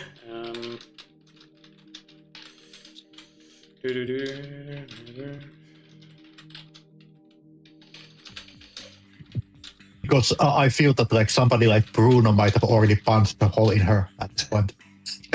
Yeah. Yeah, it's a good thing he's not here, honestly. Yeah, set her on fire. Let's see. There are 2 I'm looking at. Chow Canyon. No, that's too far away. Better to send you to Hovenweep National Monument. Let's see. Beep beep.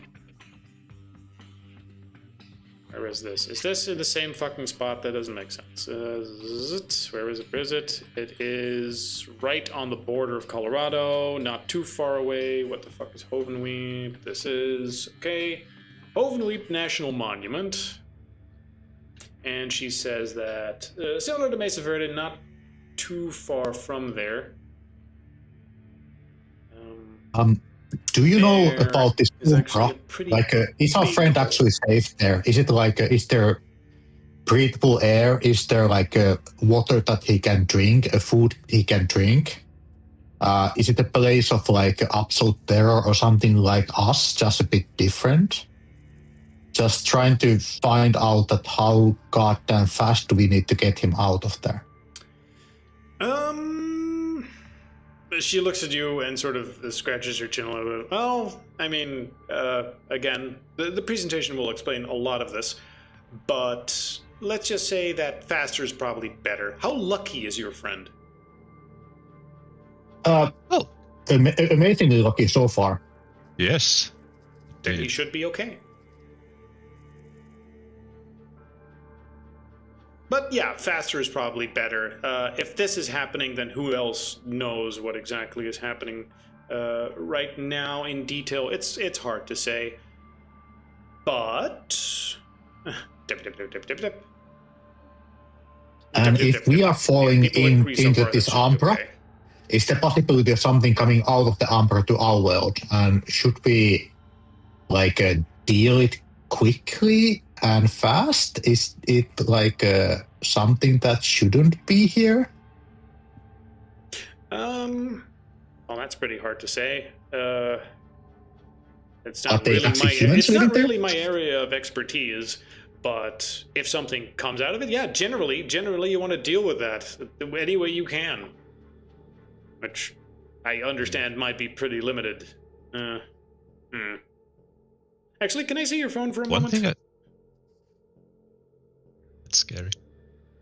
I guess at this point there's no reason to say no. But I know where you live. I will keep my phone on like a wing. Okay. You give her your phone. And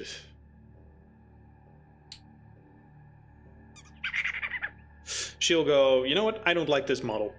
She hands it back and then asks Peter for his phone. What? That model? Sure. Peter, don't give it. Explain this to me. Mark's gonna be a little bit like a pushback here.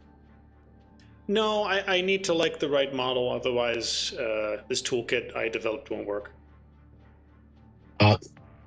Do we have like iPhone or like Android difference? Why don't you tell me what phones you have? I think like maybe Marcus have like some newer class Android, Samsung or something like that. That's the difference. You have the Android and I have an iPhone. Huh? Yeah, she looks at it and goes, no, don't like that brand and model. Yeah, no, I think this would work better on an iPhone. Yeah, I know. She's more pretty. She will hold out her hand for Peter's iPhone. I take out my phone, and as I'm giving it to her, I ask, so how do we get back from there? Are there instructions in the package? And then she will fiddle with your phone for a bit. And it will make several sounds you've never heard it make. As it goes like, dude! And then she will hand it back. Holy crap! What did you do? Are my pictures in there? You'll just see a new program installed that wasn't there before. That's just called Escape. And it has a little photo of her face as the icon. But pixelated.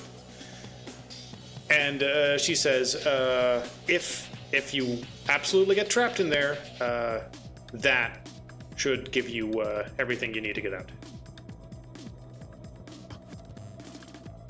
Ask and ye shall receive, I guess.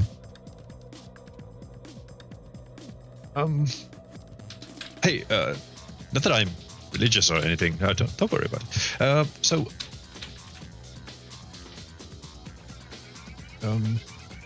What now?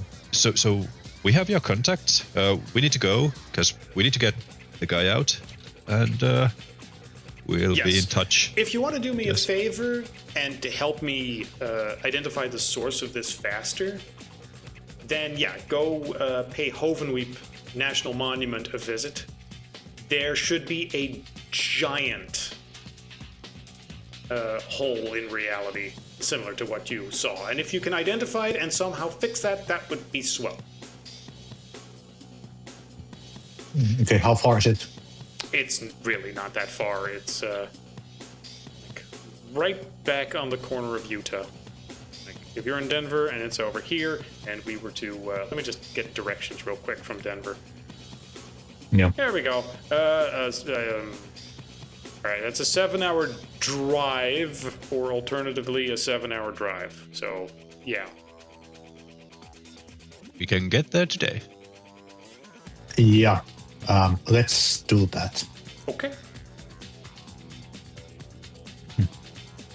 Very pleasant of meeting and making you acquaintance. I hope that this is going to be a very fruitful friendship from now on.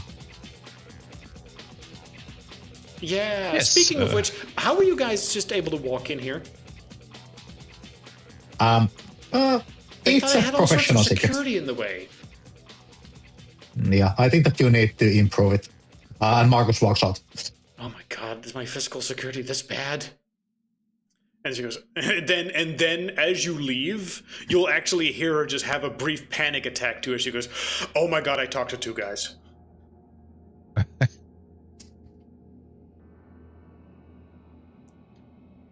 And then you'll hear frantic typing with a little girl voice going, Eee!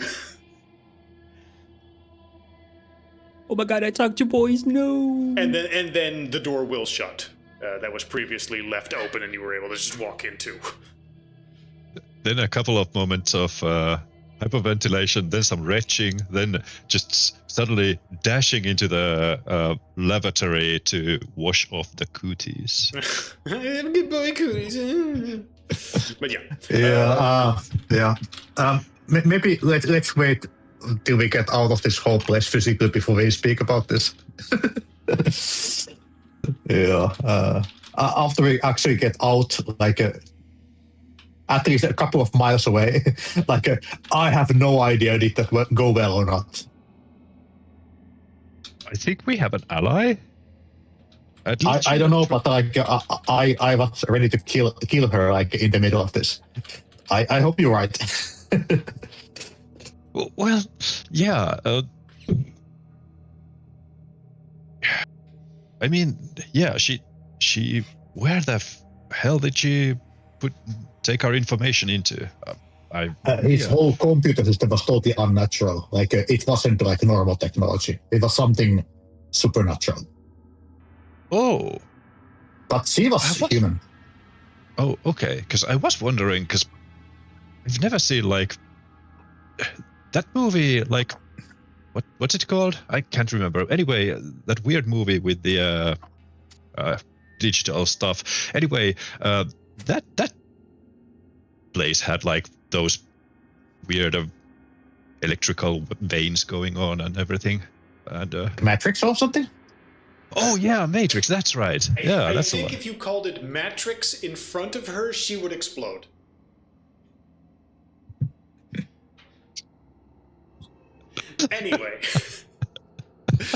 Anyway, with that out the way, it is 9:30, and you guys have been given some new directions to go. Yep. As one final thing, Victor, meanwhile, is busy simply trying to stay warm. It is winter there, and all you have is a blanket. And while there is heat outside, you are not used to sleeping on effectively just a fur, even if you're used to roughing it somewhat. Like you are out of place and banged up by circumstances. Not to mention you haven't really been given any food yet. As currently you don't have a place here, you're just allowed to hang around while they figure shit out about you. You think, based on the communication, they're okay to take you in and they're currently assessing if you're useful at all? And then maybe, I mean, Spear Guy seems to be warming up to you a little bit now that you're trying to communicate. And at the very least, you're willing to just carry shit for him.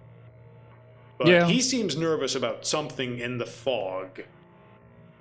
And as you spend more time, you are getting a closer and closer look at what is moving in there, and you feel terrified of it. Like, there is shit there, and it is waiting to pounce.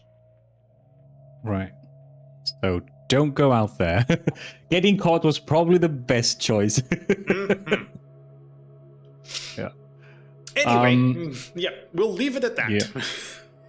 Yep. Hope you enjoyed. He's making an effort to constantly learn new words and Yes. listen sharply and yeah. Yep. Yep. Did enjoy. Wow. Yeah. Okay. I was here biting my tongue the entire time. I was like, "Oh, you guys are. What are we gonna do? And where are we gonna go? Information." And I'm like, I even whispered to Han. I was like, Victor does have a laptop, by the way, where he keeps all of his records." Yeah, but you don't know. Yeah. But I was like, "Oh, well, I'm not gonna say anything during the session." They didn't think of it. Didn't find. I mean, it doesn't come out often. I think it's come up like twice. But I was like, Meta knowledge is a big problem in this particular split. Yeah. But I whispered it to him because I was like, I mean, in case the group's forgotten, it does exist, and if they are looking at things, it's still in his backpack, at least in the car or something. But I was like, I'll leave it to you. Gotta crack the password though.